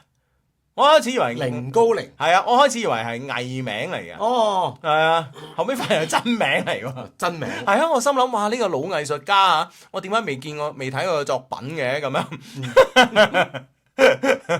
咁後尾哇，原來唔係喎，真係好勁喎咁啊！呢個 friend 話樂小姐，有啲 TVB 嘅感覺得啊！係啊，呢個真係啊，係啊，姓寧嘅寧高寧啊，咁啊，好猛料，好猛料啊！咁啊，一字千金啊！即係個意思咧，就唔係話佢即係惜字如金啊，唔講嘢啦嚇，係佢反正佢講一句説話咧，諗好之後咧，你就將佢咧變成一串嘅股票代碼，跟住去買就得㗎啦。真係OK。係咁啊 ，OK，咁啊呢位 friend 咧就係、呢位 friend 話究竟 Hugo 你睇評論認唔認真睇我名㗎？正話我都講咗啦，爭啲俾我老婆整到咧斷子絕孫啊！你而家叫我煲飯，咁樣係嘛？爭啲啫咁啊！咁你有好多嘅動作你冇做咪得咯，係咪先？爭啲嘛，仲喺度啊嘛，楞下啊嘛，係咪先？冼川龍無話幫佢個仔諗個名喎，叫你係嘛？係啊。咁啊，真係要好慎重啊！姓咩啊？你先生，唔係即係打算個小朋友姓咩啊？有時咧嗱，而家咧就係呢個社會咧唔同咗噶啦。我有幾個 friend 咧。有兩個 friend 啦，未到幾個啊，有兩個 friend，小朋友咧係一個跟一個姓嘅。哦，即係一個跟老豆，一個跟阿媽。係啊，所以你而家咧問人咧，你個小朋友即係譬如起名嘅話，你爸爸叫咩名啊？小朋友個爸爸叫咩名啊？咁有時咧就係真係唔啱嘅。有時你要問咧呢個媽咪，你爸爸姓咩啊？咁係嘛？你想個小朋友姓咩啊？或者係你想個小朋友跟邊個姓啊？咁樣咁樣啊？係咁啊，好咁啊呢位 friend 話你的名字我的姓氏，咁啊呢個 friend 話，冼豬勞毛，咁啊直接叫冼米華咯，咁啊少一點喎，唔得喎，真係直接叫冼村都有人嘅。真係好咁啊！呢位 friend 咧就話：中國老婆啦，今年咧二胎生個健健康康嘅 BB 啊，老婆恢復得順順利利，開開心心，老婆順利咧考過入城考試，唔讀都靚咁啊！係老婆恢復得順順利利，開開心心，呢個咧應該咧一胎嗰陣咧有經驗啊！咁啊，知道老婆恢復得唔好咧，咁啊真係咁啊發泄對象肯定係自己啦，係咪先啊？所以呢方面嘅經驗要足夠係嘛？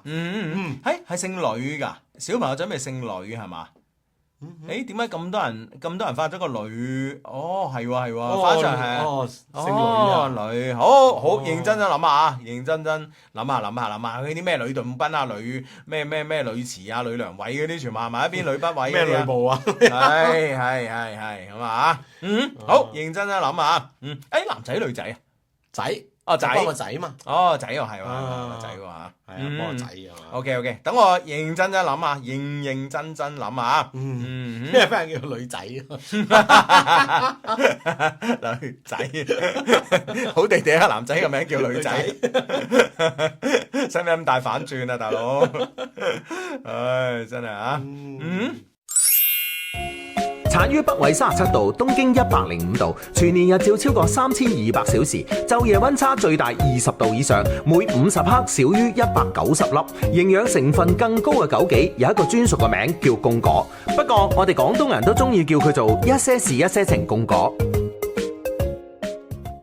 呢位 friend 話想問一下一些事一些情嘅台歷咁啊，每日咧寫住嗰個文係邊個嘅紀念日啊咁啊？係咁樣嘅，咁咧就我哋咧一些事一些情咧，我哋咧每年嘅呢個日曆推出之前咧，我哋都有365日咧搶卡仔嘅呢個小遊戲喺度嘅，咁啊，咁咧大家咧可以將咧嗰個月嘅邊一日係自己一個好重要嘅節日啦，或者想喺嗰一日裏邊咧霸住寫啲咩嘢啊，都可以咧提前參與我哋嘅活動嘅。咁啊，參與咗我哋活動之後呢，我哋再印出嚟嘅呢個台歷呢，咁啊每一日呢都會有 friend 喺嗰度呢寫上呢一日對於佢嚟講有咩意義啊，或者係結婚紀念啊，或者某人嘅生日啊，或者自己生日啊，或者有啲咩美好嘅期待同祝福啊咁樣嘅。咁啊，所以呢，我哋一些事一些情嘅呢個月歷呢，呢個台歷呢，就係每一日呢都充滿意義嘅。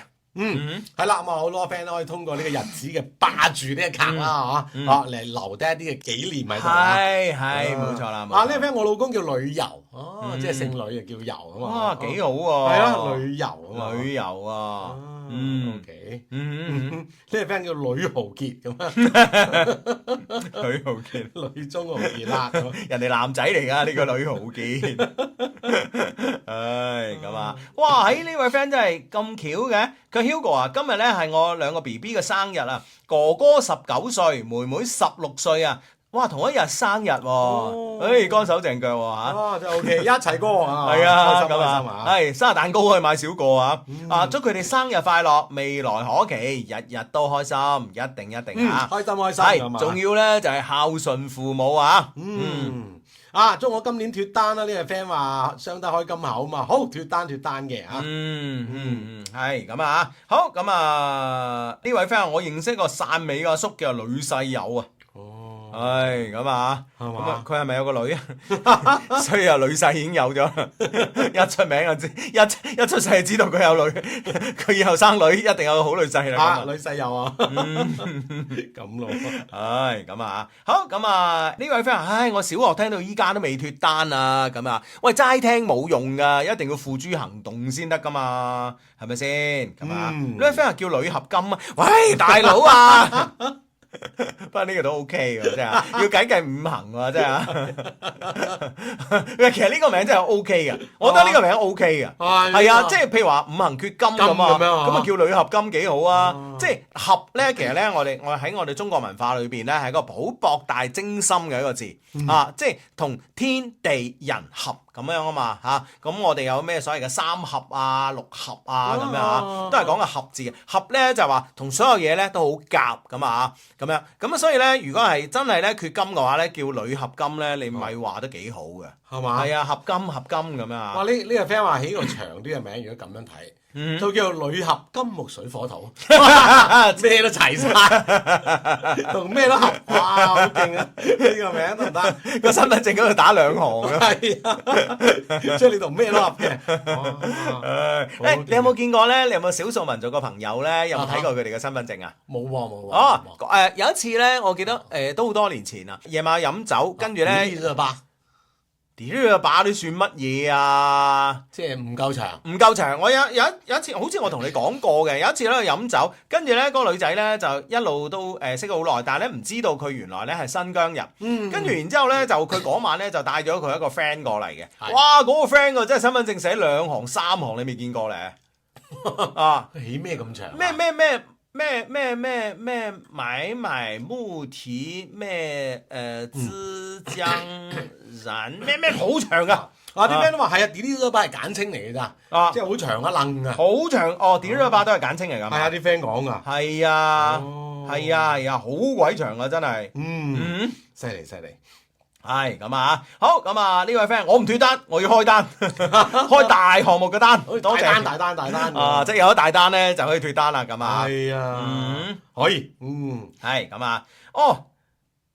係咪㗎？一聽就假嘅。咁啊呢個 friend 話嗱我朋友咧姓呂，佢老婆姓何，個女叫呂何津。即係攞兩個姓都攞晒啊！呢個五行缺水咯。有個津啊嗱，喂，有 friend 同我哋講呢個迪麗熱巴嘅呢個全名啊，係嘛？叫做迪麗熱巴迪力木乃提。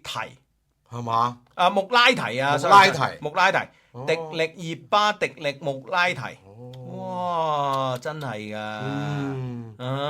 佢話呢個 friend 我好好奇啊，即係嗰啲少數民族嘅同胞，佢個名咁長，老師使唔使罰佢哋抄個名咧嚇？玩書嗰陣，哇！我使唔使抄500次咁啊？抄500次都出書啦！好好奇，我都好好奇。應該呢個自治區或者即係再內下一級嘅自治州政府啊，係啊，應該嚴禁呢種行為係嘛？喂，大佬嗱，我唔係話你個名長佢哋抄係唔合理嘅，即係你畢竟都會有啲漢族嘅小朋友噶嘛，係咪先？譬如話漢族嘅小朋友個名超級簡單，大家抄500次咁就有呢個新嘅唔公平噶啦嘛，係咪先？但係人哋抄完幾耐啊？你仲喺度抄緊？人哋打場波埋，抄幾多啊？200幾場啊！係咯，我覺得呢個應該係佢哋嘅教育部門應該嚴禁呢樣嘢，真係。係咯。如果唔係真係大鑊啊！呢個問題真係啊！作為我哋一個多民族嘅國家，真係要照顧嘅真係幾多㗎喎。太多嘢要照顧啊！係咁啊！我嗰日咧就係講到呢樣嘢咧，話咩老師罰抄名啊！我聽下先，我係之前啊從美國翻嚟嗰趟飛機上面咧睇咗部電影，幾好睇㗎喎。哦，叫咩戲啊？係啊，但係個名我係完全唔記得啦。就係講咧，就一個女仔咁啊，佢嘅男朋友都係富二代啊，諸如此類啊咁啊。跟住咧，佢本身咧就好有呢個教育嘅理想嘅，但係咧佢自己又打 band 啊，又有紋身啊咁樣啊。咁啊，去一個學校應聘，嗰個學校嘅校長我好中意嗰個學校嘅校長啊，叫咩名話？東北佬嚟嘅，東北佬我唯一最中意佢嘅，係嘛？咁咧就安排咗佢去一個魚排上邊嘅小學。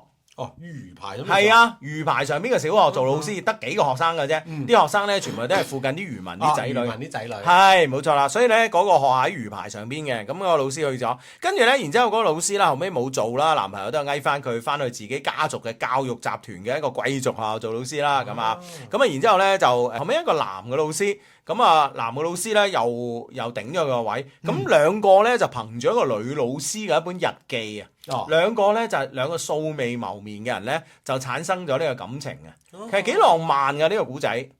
係啊，幾好睇啊！不過就唔知個出嚟叫咩名，因為咧喺飛機度睇電影咧有個好處特別睇啲文藝片咧，你好容易瞓着嘅，係嘛？醒咗再睇落去啊！再睇落去，即係你瞓着嗰時你唔會停噶嘛，咁啊跟住去到呢度啦，咁點啊中間咁啊又倒翻去睇啦，咁啊去到嗰個位又瞓着啦咁，但係就即使係瞓着2-3次啦睇出戲啊，但係呢出戲都係好睇嘅，好睇嘅。講起睇戲，你睇咗呢個《尋秦記》未啊？未啊！《尋秦記》你咧？你未睇啊？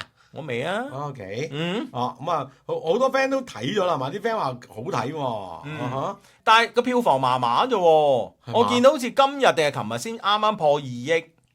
係啊，而家以國產嘅呢啲所謂大片嚟講，一日都破2億啦。不過香港嘅票房 OK 噶，我琴日咧咪搭高鐵咪經過圓方嘅，咁樣嗰度咧就話香港嘅票房有間戲院喺嗰度，就話好似香港票房過5000萬啦。係咁啊，犀利犀利。幾時我哋嘅強佬全家桶都可以賣超過5000萬就好咯啊！歡迎大家支持啊！直播期間咧點擊屏幕下方嘅購物車咁啊，有強佬全家桶啦，8包啦，同埋11包嘅選擇嘅。當然啦，除咗我哋嘅強佬食品之外咧，我哋咧仲有好多嘅好食嘅好飲嘅等緊大家嘅，所以咧大家咧其實啱啱都有 friend 話啦睇緊直播兩公婆唔知做咩好嘅時候咧，其實最簡單嘅方法咧就係點擊屏幕下方嘅購物車買就得噶啦，係咪先？呢個 friend 我仔初一俾同班女同學表白，佢應承咗點算？咁都幾好噶，係嘛？你驚佢咩啊？驚佢做人世啊？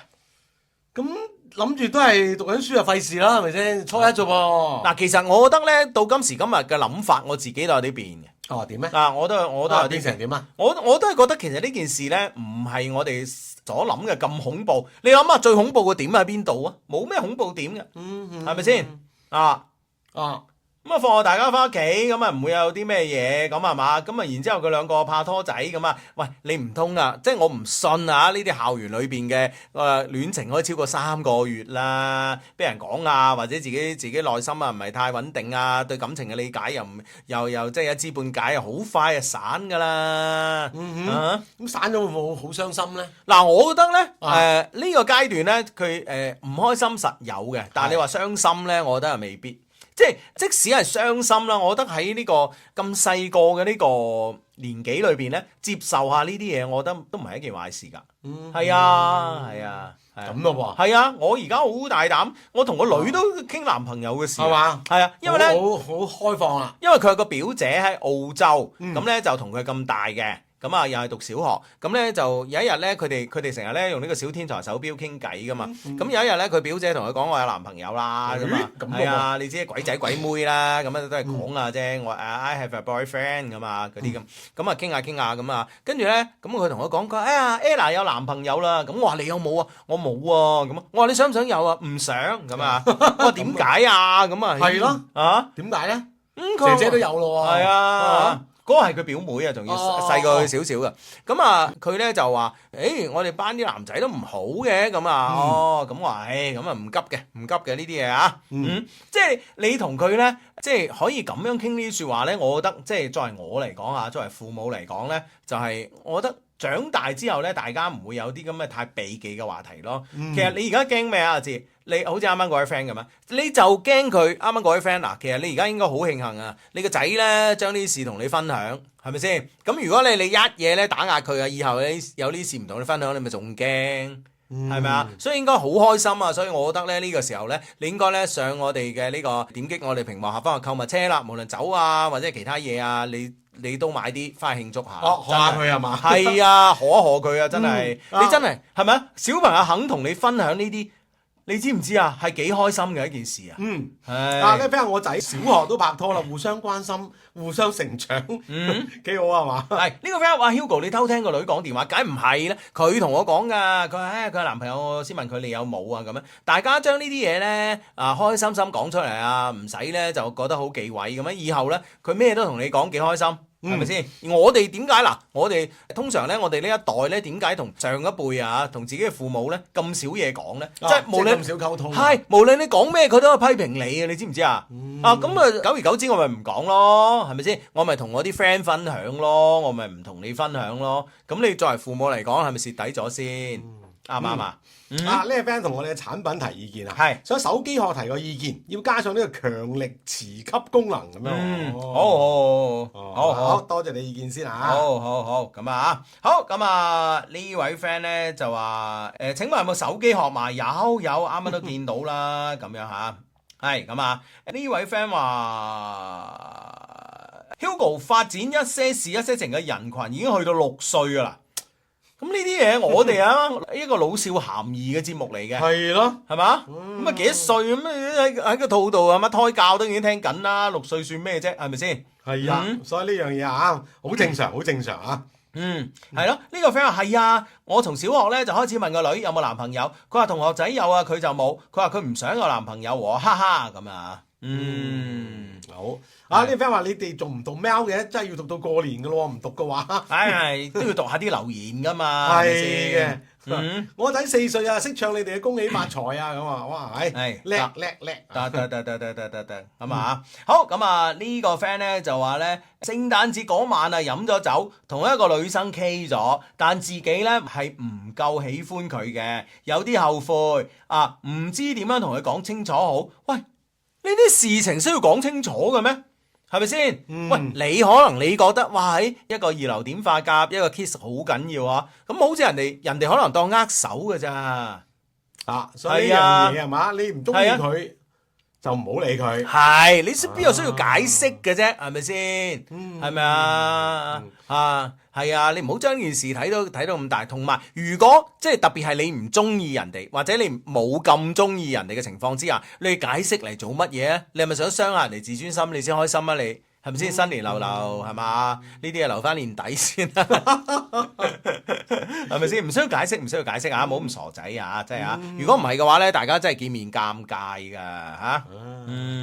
呢個 friend 話正所謂敵不動我不動，佢唔揾你，你咪唔好揾佢咯咁樣。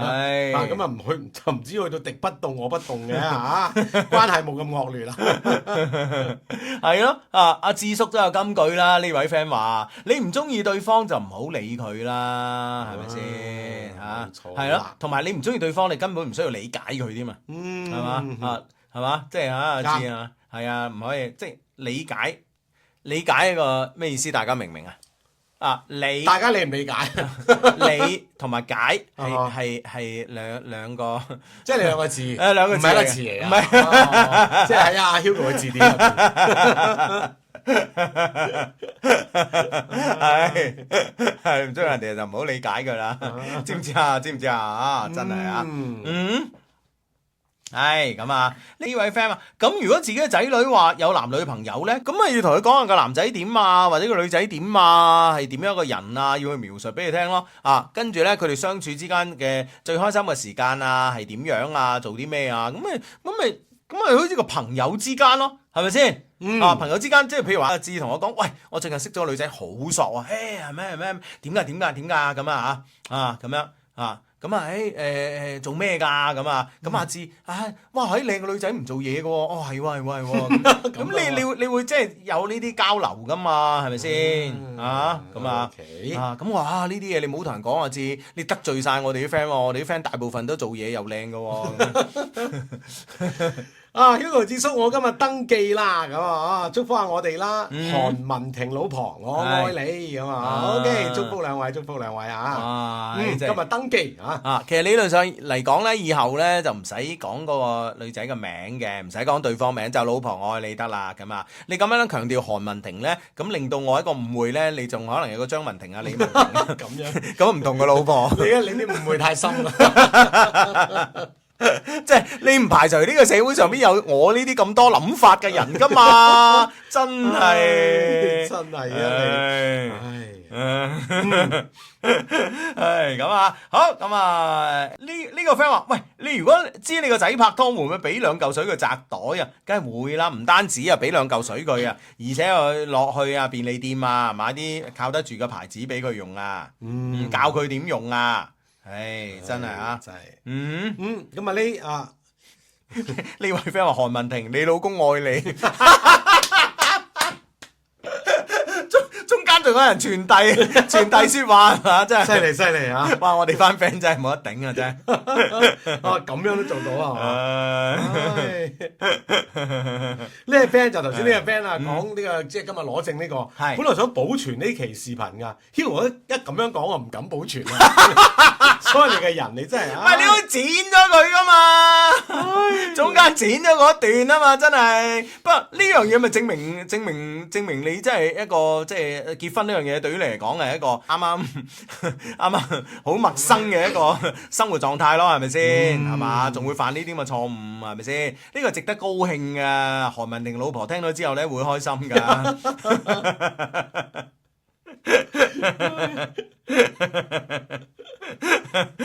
呢個 friend 弊啦，韓文婷成個娛圈都知道你結咗婚啦，如果有鬆餅嗰啲點算？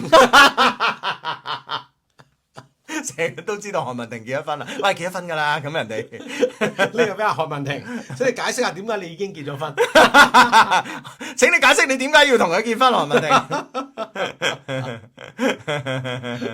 恭喜恭喜恭喜啊！祝福祝福嘅。唉咁樣，唉呢位 friend，係咪有啲意思啦嚇？點啊？佢係 Hugo 啊，你個仔好高啊，帥氣陽光又帶點怕醜啊，同我個女同年喎。嚟講下你屋企嘅家庭背景嚟，家庭背景，主要係財富方面，睇下咪幫補下我。唉，真係啊！唉，真係多謝啊！應該睇咗我仔嘅小紅書啊，咁啊大家咧，如果咧有玩開呢個小紅書嘅話，都可以關注下我嘅仔嘅嚇，佢叫 Bosco 同學啊，BOSCO 啊 ，Bosco 同學咁啊，咁啊應該一打 Bosco 咧，佢個名應該係喺黃宗澤前邊嘅，唔知係咪推俾我嗰時係咁啊？唔知大家啦，大家去試下噶，而家嗱你喺小紅書咧打 Bosco 啊 ，BOSCO， 你睇下 Bosco 同學喺前邊咧，定係呢個黃宗澤喺前邊啊？咁啊唉，咁樣啊？呢位 friend 話韓文婷啊。你老公咧唔送翻個 LV 咧，都解決唔到今晚嘅事情。冇咩事，冇事，搞到咁緊張。有事都係好事啊，有事都係好事。哎呀，咁唔係啦，搞到咗好緊張，嚇親人哋啊嚇。呢位 friend 話查緊啊，咁啊查緊呢個小紅書啊 Bosco 同學啊，睇下打 Bosco 咧係 Bosco 同學先咧定黃宗澤先啊？係咁啊，咁啊呢位 friend 話咩話？你個仔排第一喎，係咧，真係，真係咁啊！好咁啊，韓文婷好唔得閒，呢位 friend 話我前度叫韓文婷，係咪同一個人啊？喂，大佬人哋今日領證啊！係啊，如果係啊，真係有啲。戥佢歡喜係嘛，真係有啲。恭喜晒，唉，真係開心。呢個 friend 話你哋一講韓文婷，搞到我小紅書搜索韓文婷。你搜索 Bosco 同學啊，韓文婷你真係，唉，真係。希望係同一個人啦。呢位 friend 話係黃宗澤先喎，咁啊，咁都合理嘅，咁啊。有初戀就叫呢個名啦，嗰啲啊。係啊，我個初戀叫韓文婷喎，咁啊。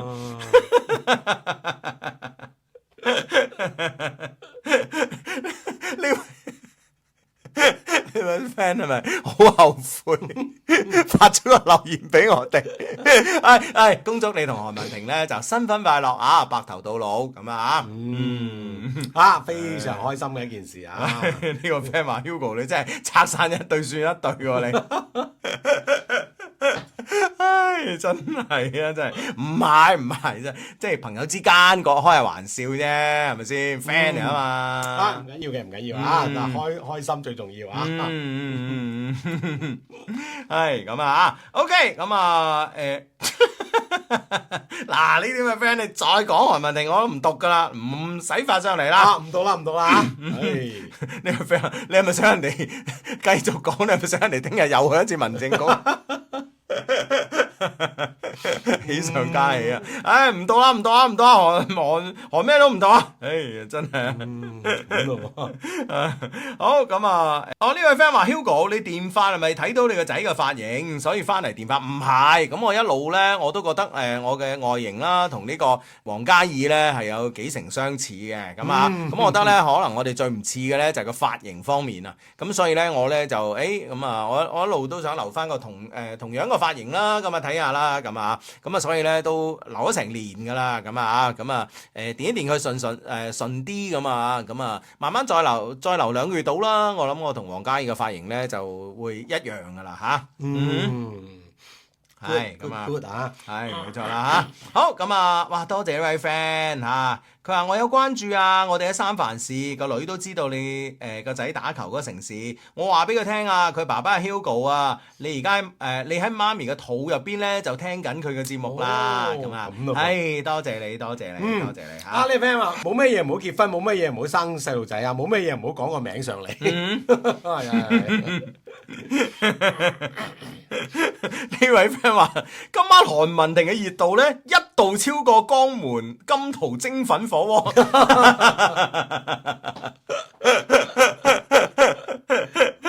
唉，真係啊！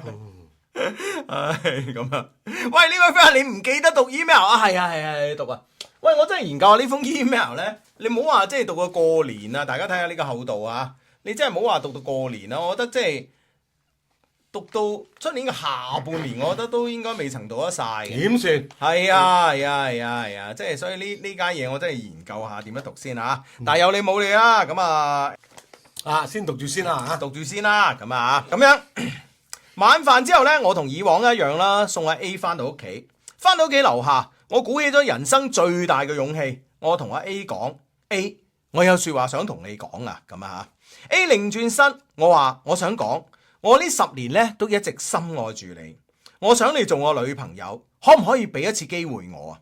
阿 A 冇正面回答我嘅問題啊，只係笑咗笑話：傻瓜，我早就估到啦，快啲去啦！多謝你中意我啊！我咧就繼續話你願意嗎？A 咧就回答多謝你，我好開心。我要求咧 A 俾我一個擁抱再翻去，阿 A 咧就好大方咁樣應承咗。呢次咧係我第一次咧同 A 有咗身體接觸啊！當時咧我真係俾佢個胸咧頂到咧喘不過氣來啊！咁咯噃，係咯咁啊，咁樣。你唔使做動作嘅字，冇咩動作，冇咩動作。你唔使話即係呢幾個手又即係咁樣一下咁樣。點啊？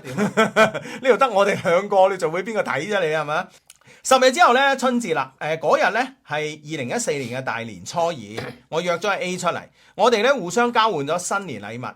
因為咧第一次咧表白無果。其實唔係無果噶啦，嗰仔已經係有答案噶啦，佢冇拒絕咧就應承噶啦，即係你對女仔嘅嗱，你一個男仔，你同呢個女仔，你只要唔係第一日識啦，咁啊大家咧有啲嘅了解之下咧，你其實對呢個女仔表白，只要咧對方唔拒絕就係應承，如果咧個女仔咧係拒絕嘅，就係應承咗一半，就係咁啦。更何況仲要第二次啊，搞咗咁多日幾日啊，又再約再出嚟嘅話係就唔使講嘢而且俾你攬攬。喂，其實咧攬攬嗰下嘢咧，你應該加錫嘅，錫咧就唔一定話呢個嘴嘅，你可以錫下佢面珠燈啊，或者頭髮啊，諸如此類。要再將呢種嘅氣氛再向上烘托一啲，將啲關係更加親密一啲咁係冇錯啦，要加啲料嘅，知唔知啊？真係嚇咁樣咁啊！即係呢樣嘢就好似即係你嗌一個呢個牛肉腸咁老闆咧跟住咧整嗰碟咧牛肉腸加咗蛋嘅咁你會開心啲噶嘛？咁咯噃，係咪先？咁係嘛？你當時話要俾個擁抱可唔可以啊？得嘅，跟住就食一啖，哇！呢啲咁嘅嘢咧，即刻成件事就唔同咗噶啦。咁可以更加確認確信啦嚇。係啦，約咗出嚟啦，過年啦咁啊。點咧？咁咧我又重新準備咗一段咧好感人嘅表白啦，再次向阿 A 表白。結果咧 A 咧就話我脾氣好大嘅，你可唔可以接受先？我毫不猶豫咁應承咗，我接受。嗰刻咧我見到 A 眼眶入邊咧就泛住淚光。哇！跟住咧 A 咧話俾我聽，原來佢一直喺韓國有一個男朋友嘅，韓國人嚟嘅。不過咧就冇同佢結婚嘅打算。離開韓國嘅時候咧，嗰個男仔咧都挽留咗佢好耐。但係咧我就唔中意嗰種大男子主義，所以咧我先決定去溫哥華。今次咧我喺韓國轉機喺韓國轉機去溫哥華咧，仲係住佢屋企嘅。哇！嗰一刻我嘅醋意咧直衝天靈蓋啊！但係咧我仲係克制住，我話俾阿 A 聽，無論你點啦，我都願意照顧你、包容你，因為我真係好愛你咁啊！咁嗰晚咧，我送佢翻屋企嘅路上咧，阿 A 突然間提出，喂，不如你都嚟讀書啊，嚟溫哥華照顧我啊，咁樣。咁啦，咁樣啊，我應承考慮一下。3日之後咧，我如常去咗白雲機場，喺出發大廳咧送別咗 A， 不過咧仲係匿埋喺隔離啦，偷偷摸摸咁樣目送佢，因為咧 A 唔想俾屋企人知道先，咁樣我都理解，係咪啊？不過咧送完之後咧，又好似上次咁喊咗，又喊半個鐘咁啊！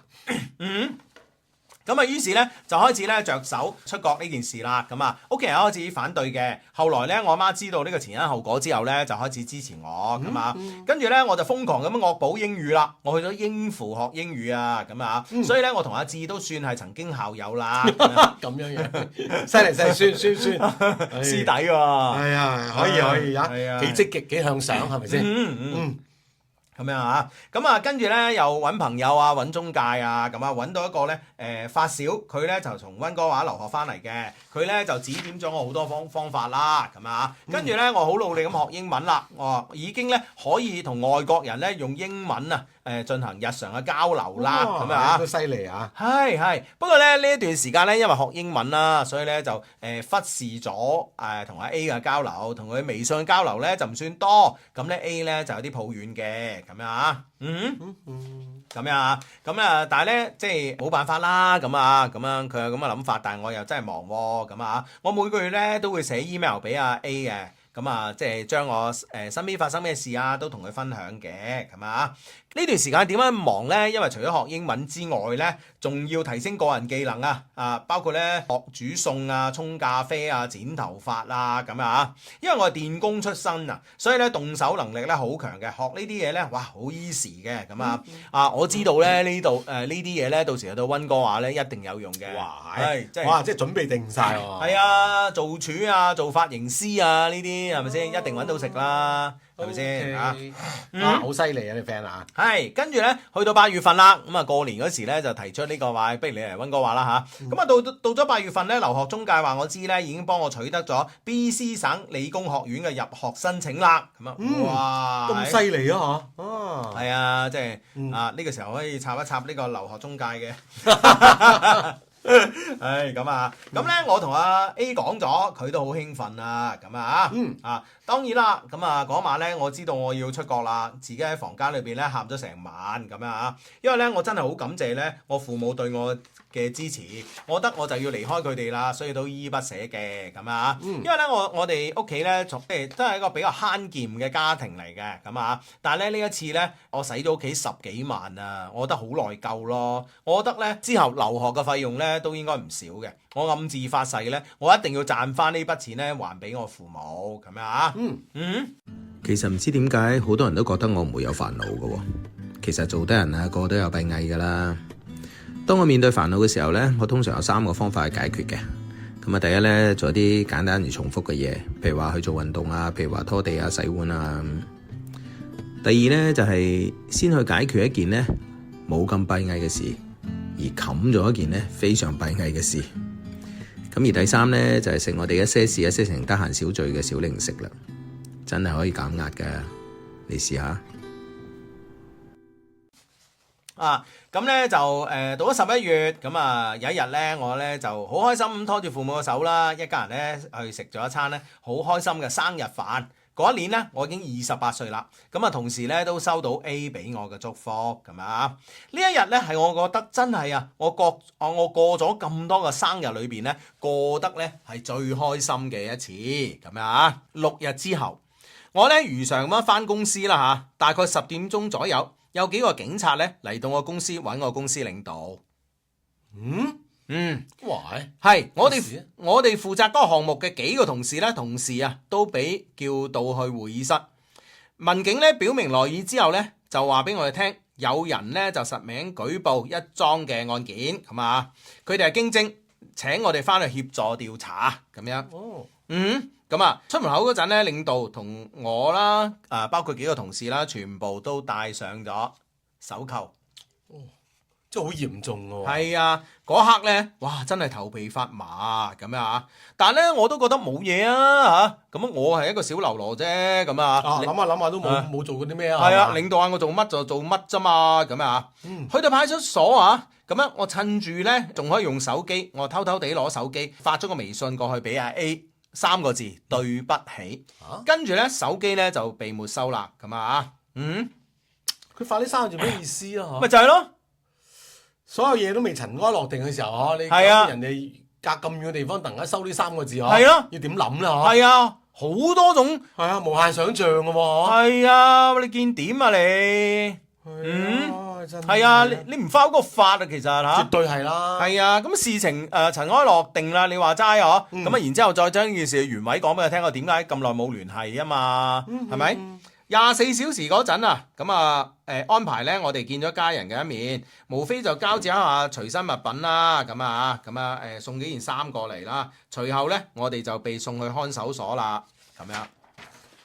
咁我因為咧件事咧我係冇乜嘢嘅，所以咧我就老老實實咁交代晒所有嘢啦嚇，係咪啊？係咁樣，咁咧就當時咧聯繫外界嘅方法咧，只能夠寫信嚇，而且咧只能夠平郵寄出，唔通寄掛號信咩？啊！我每日咧除咗同我父母寫信咧，幾乎冇其他娛樂。當時咧我都寫一封信俾阿 A 㗎，咁啊並且咧交代我阿媽用我手機啊，將我呢段嘅文字發過去俾阿 A。我知阿媽一定會照做嘅，咁啊我當時喺入邊咧，每日都掛住自己父母啊，掛住阿 A 啊，甚至乎咧仲有前女友阿 B 啊。當然啦，我都好掛住你哋啊，上帝。哇！多謝你，多謝你嚇。係咯係咯係咯。係咁啊！唉，我其實咧嗰刻我真係好後悔咁做一啲唔啱嘅嘢。雖然咧唔係我主動去做嘅咁但係咧連帶責任咧一定有嘅咁因為咧最後我係收咗公司俾我嘅項目提成咁走唔甩啦咁樣。都有參與其中啊。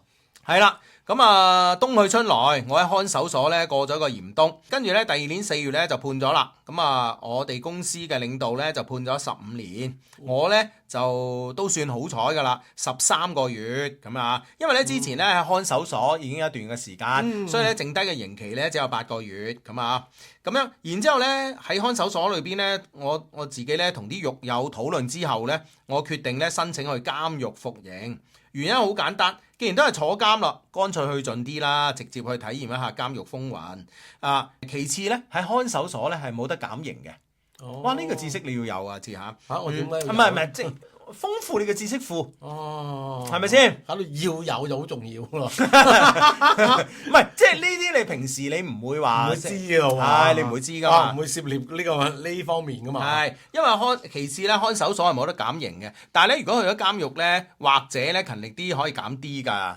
於是咧我就去咗監獄咁先入到去先接受呢個訓練啦，再到車間做嘢啦，動手能力強大嘅我咧，自然咧做得得心應手啊。咁樣我咧就係反正咧努力指望咧可以完成指標平時休息嘅時間咧，我就盡努力咧去增值自己啦。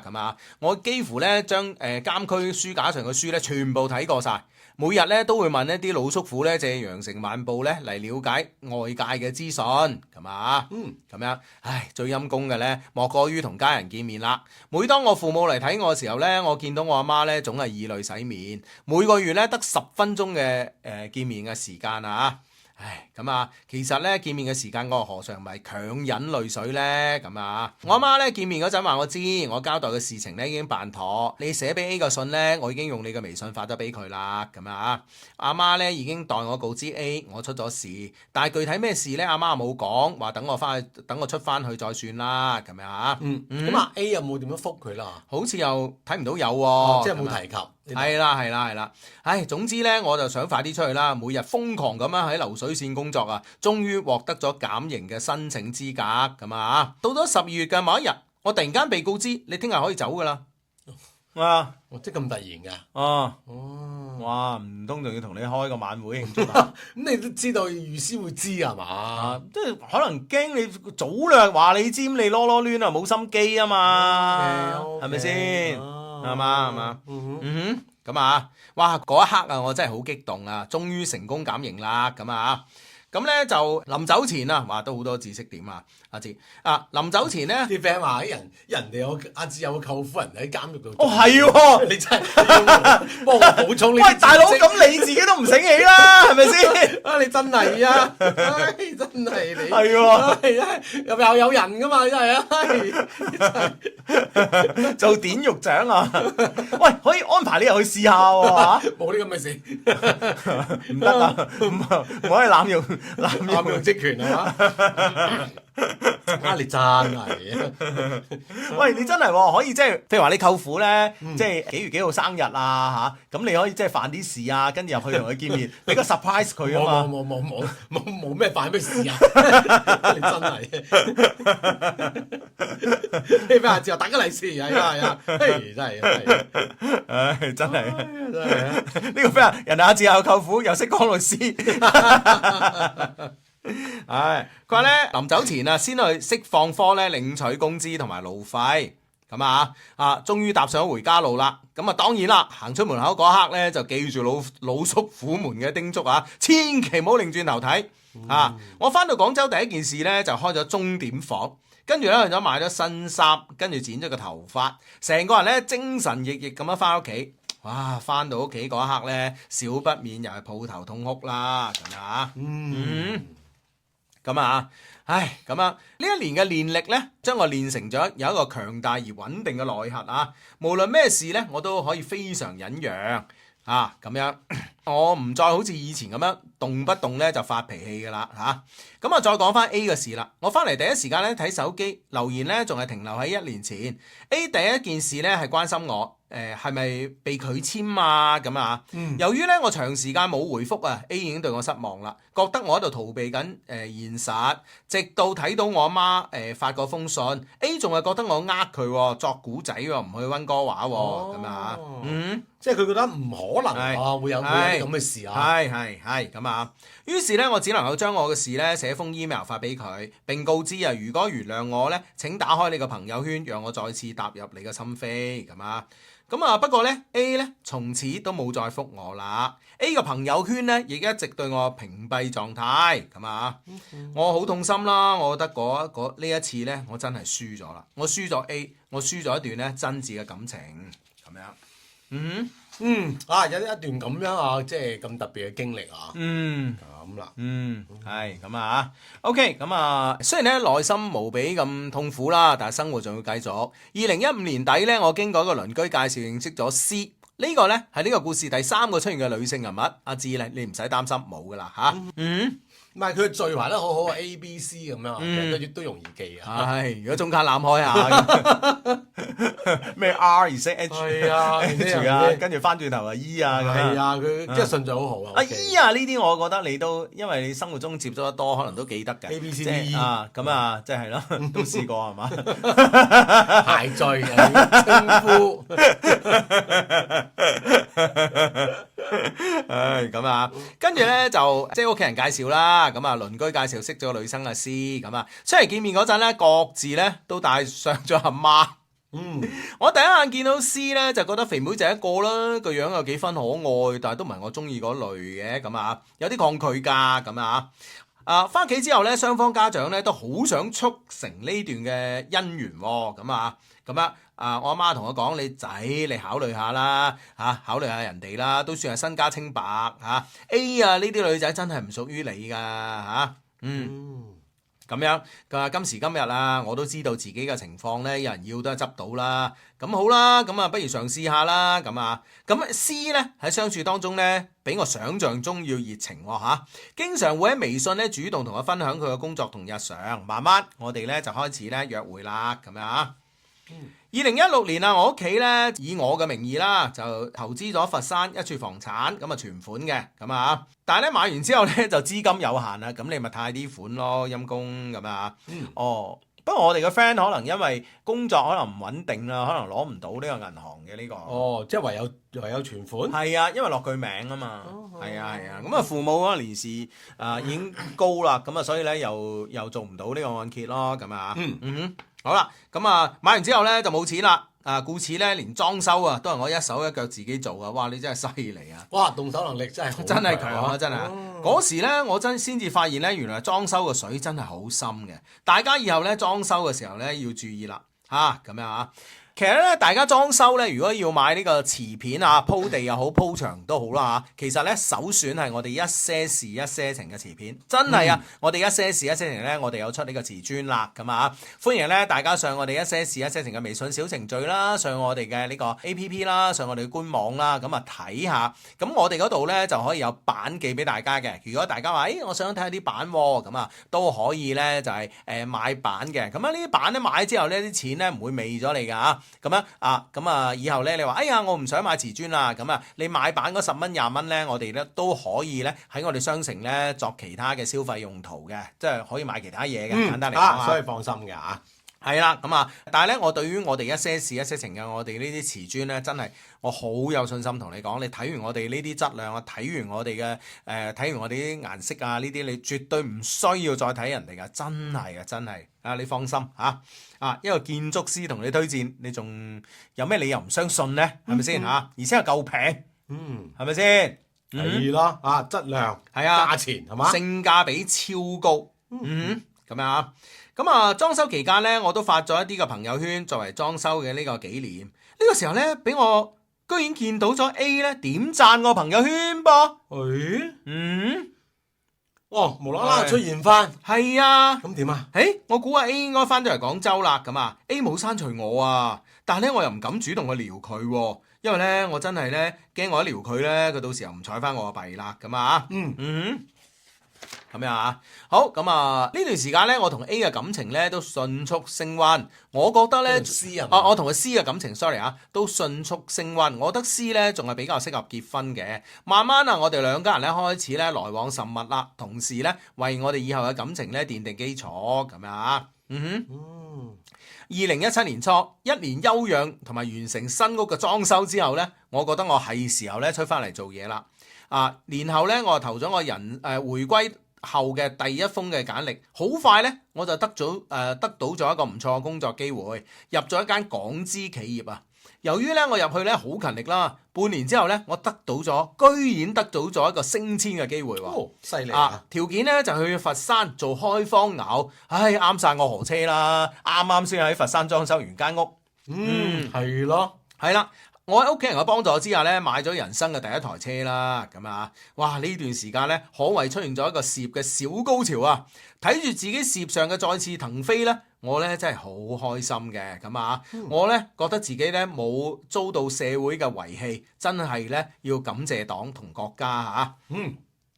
我半年時間咧，從小職員做到咗主管，每日西裝革履，開住自己嘅第一台車翻工放工，哇！嗰種自豪感咧油然而生嚇，咁樣，係咁啊，咁咧就跟住咧做咗半年啦嚇，跟住咧2018年初咧，我接到公司嘅通知，由於咧佛山公司咧俾我打理得有聲有色啊，所以咧就已經有另外一個大嘅集團咧睇啱咗要買。真係好犀利喎！係啊，咁同時咧就意味住咧，佢哋買呢間公司又唔要呢間公司啲人，我又下崗啦。咁樣咯喎，自己做得咁好，人哋買，到你做人都買埋啦嗬。係啊，真係太不幸啦，仲未嘗夠做主管嘅滋味就咁喎，咁啊。不過咧，由於咧有呢個分公司嘅呢個練力啦，等我學識咗好多管理經驗啦，咁啊，咁樣咩對以後嘅工咧，肯定有好大幫助嘅，咁啊，跟住咧翻嚟廣州投簡歷點知呢次咧就唔掂喎，處處碰壁喎，咁啊，好啦，再講翻咧同 C 嘅感情啦，咁啊，呢一年咧我哋做晒情侶之間應該做嘅事，咁你佛山有間屋，一支公喺嗰度，你唔做咧，做咩咧？係咪先啊？我哋都理解嘅嚇，咁啊 C 嘅媽媽咧就提出咗婚事啦，咁啊。咁結婚準備結婚階段咧，我發現咧阿 C 有啲問題。點啊？總係提出種種無理要求啦，各種公主病纏身啦，咁啊，喂，之前咧呢一面我真係未曾見過㗎喎，咁啊。係啊，於是咧我開始咧有啲縮沙啦。不過咧行到呢一步啦，硬住頭皮繼續啦。喺雙方家長嘅協調之下咧，咁啊結咗婚啦。咁啊2018年底就結咗婚啦。嫁入我哋屋企之後咧，阿 C 都算係有禮貌咁啊。但係咧唔知點解佢咧就話覺得我屋企嘅生活習慣咧唔慣，晚晚咧都要加班為由，放工之後咧返自己外家食飯。咁啊，而且咧婚後啊唔知點解，佢開始咧抗拒我哋之間嘅夫妻生活啦，啊，總係以各種理由嚟推脫，咁啊，點解咧？嗬，係咯，咁啊，唉，到咗2019年嘅某一日，我無意中咧喺朋友圈刷到 A 啊，我簡直唔敢相信我眼睛啊！哦，唉即係睇到翻啦朋友圈啦，睇得翻啦，咁啊，咁喎。睇得翻啦，咁啊，唉，不過呢，我唔知道佢係咪真係原諒咗我啊，我唔敢同佢主動傾偈。每年呢，只係佢嘅生日啊，我就同佢講聲生日快樂，佢都禮貌回翻句多謝，咁啊，咁樣我知道 A 應該又翻咗嚟廣州啦。雖然咧我內心咧依然深愛住 A 啊，但係咧依家我嘅身份唔同咗啦。咁樣我都唔敢有呢個太多嘅呢個妄想啦，咁樣。咁咧就係講翻我同佢 C 啦，咁啊生活咧都算係咁啦。反正佢晚晚翻外家食飯，翻嚟之後就沖涼瞓覺，咁啊婆媳關係咧，由於係咁都算融洽嘅，咁啊。咁有一晚佢突然之間咧喺床度喊，我問佢你點啊？係咪有人蝦你啊？咁啊。開始咧我以為工作上嘅事，咁咧。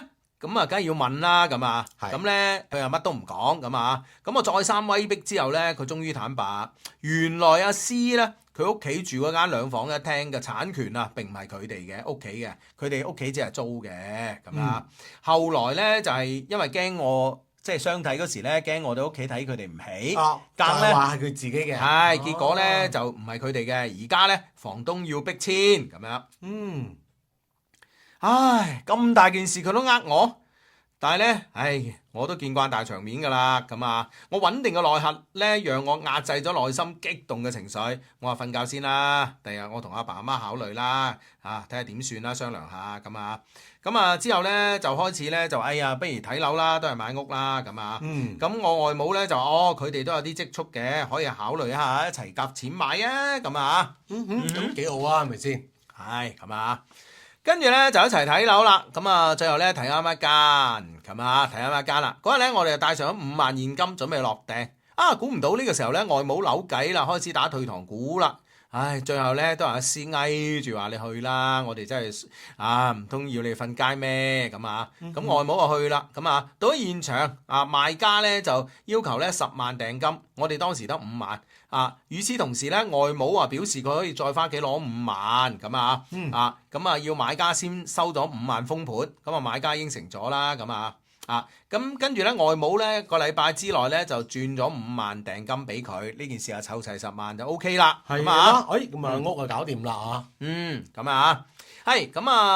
當時咧我阿媽咧已經攞咗25萬出嚟啦，加之前嘅5萬，啱好30萬。咁外母咧佢係應承咧出30萬噶嘛，咁又一半啊嘛，結果咧後來咧又話攞唔出，又話問親戚朋友借唔到，又話咧成世嘅積蓄得呢5萬啦。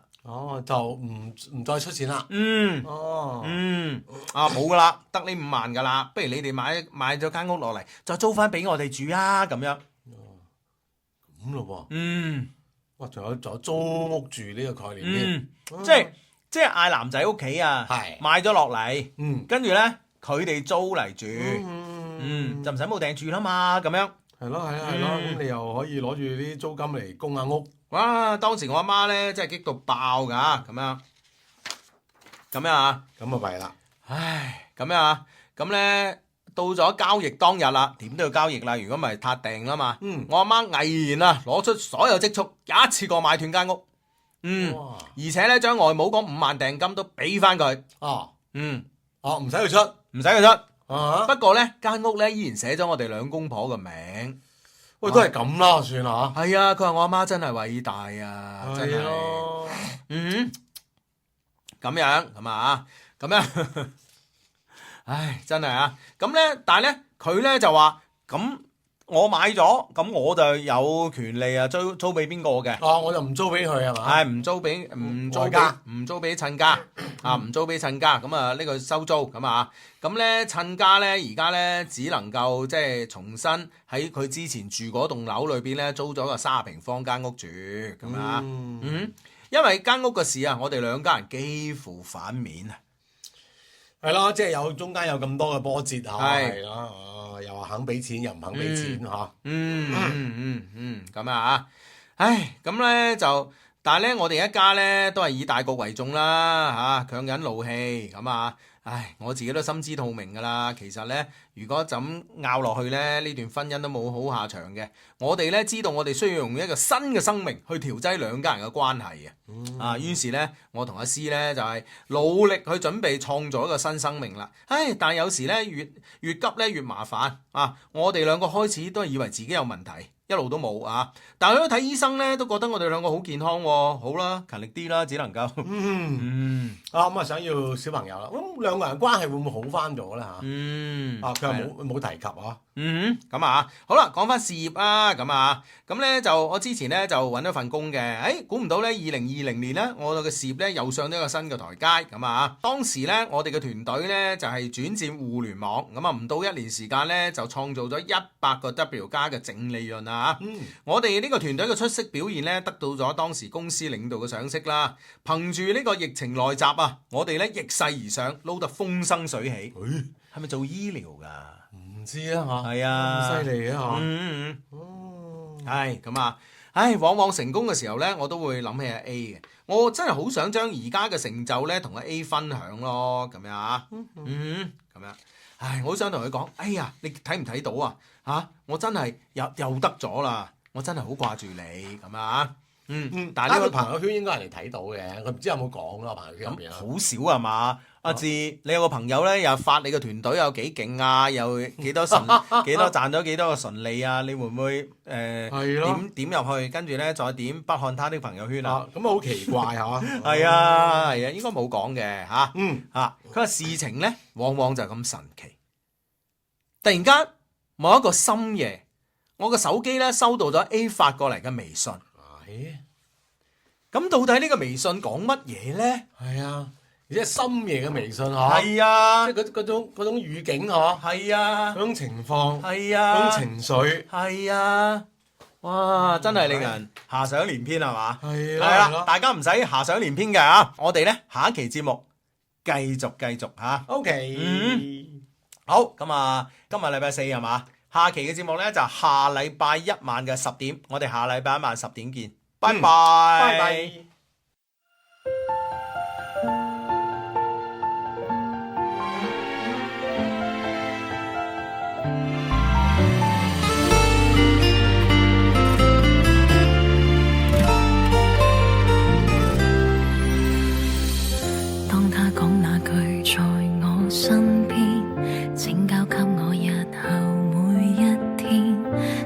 失下季承諾當天，我也答應了，伸出自薦，看似與你踏進新一篇，你卻背着我盡興消遣，震撼我與別個惡心的嘴臉。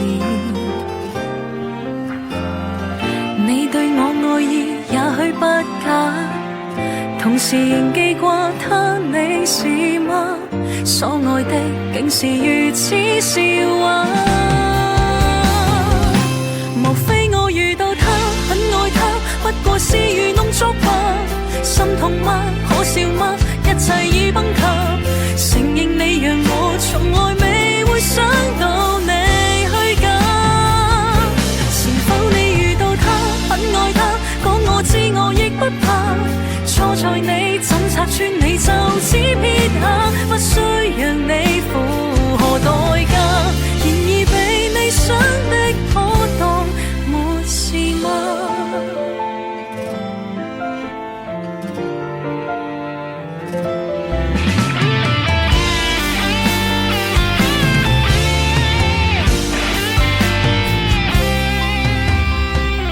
看似與你踏進新一篇，你卻背着我盡興消遣，震撼我與別個惡心的嘴臉。你對我愛意也許不假，同時仍記掛他，你是嗎？所愛的竟是如此笑話，莫非我遇到他，很愛他，不過是愚弄作吧？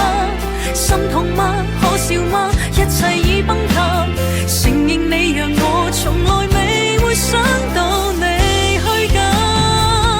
是否你遇到他，很愛他，講我知我亦他，錯在你怎拆穿你就只撇下，不需讓你付何代價，然而被你想的可當沒事嗎？莫非我遇到他很愛他，不過是愚弄作罷，心痛嗎？可笑嗎？一切已崩塌，承認你讓我從來未會想到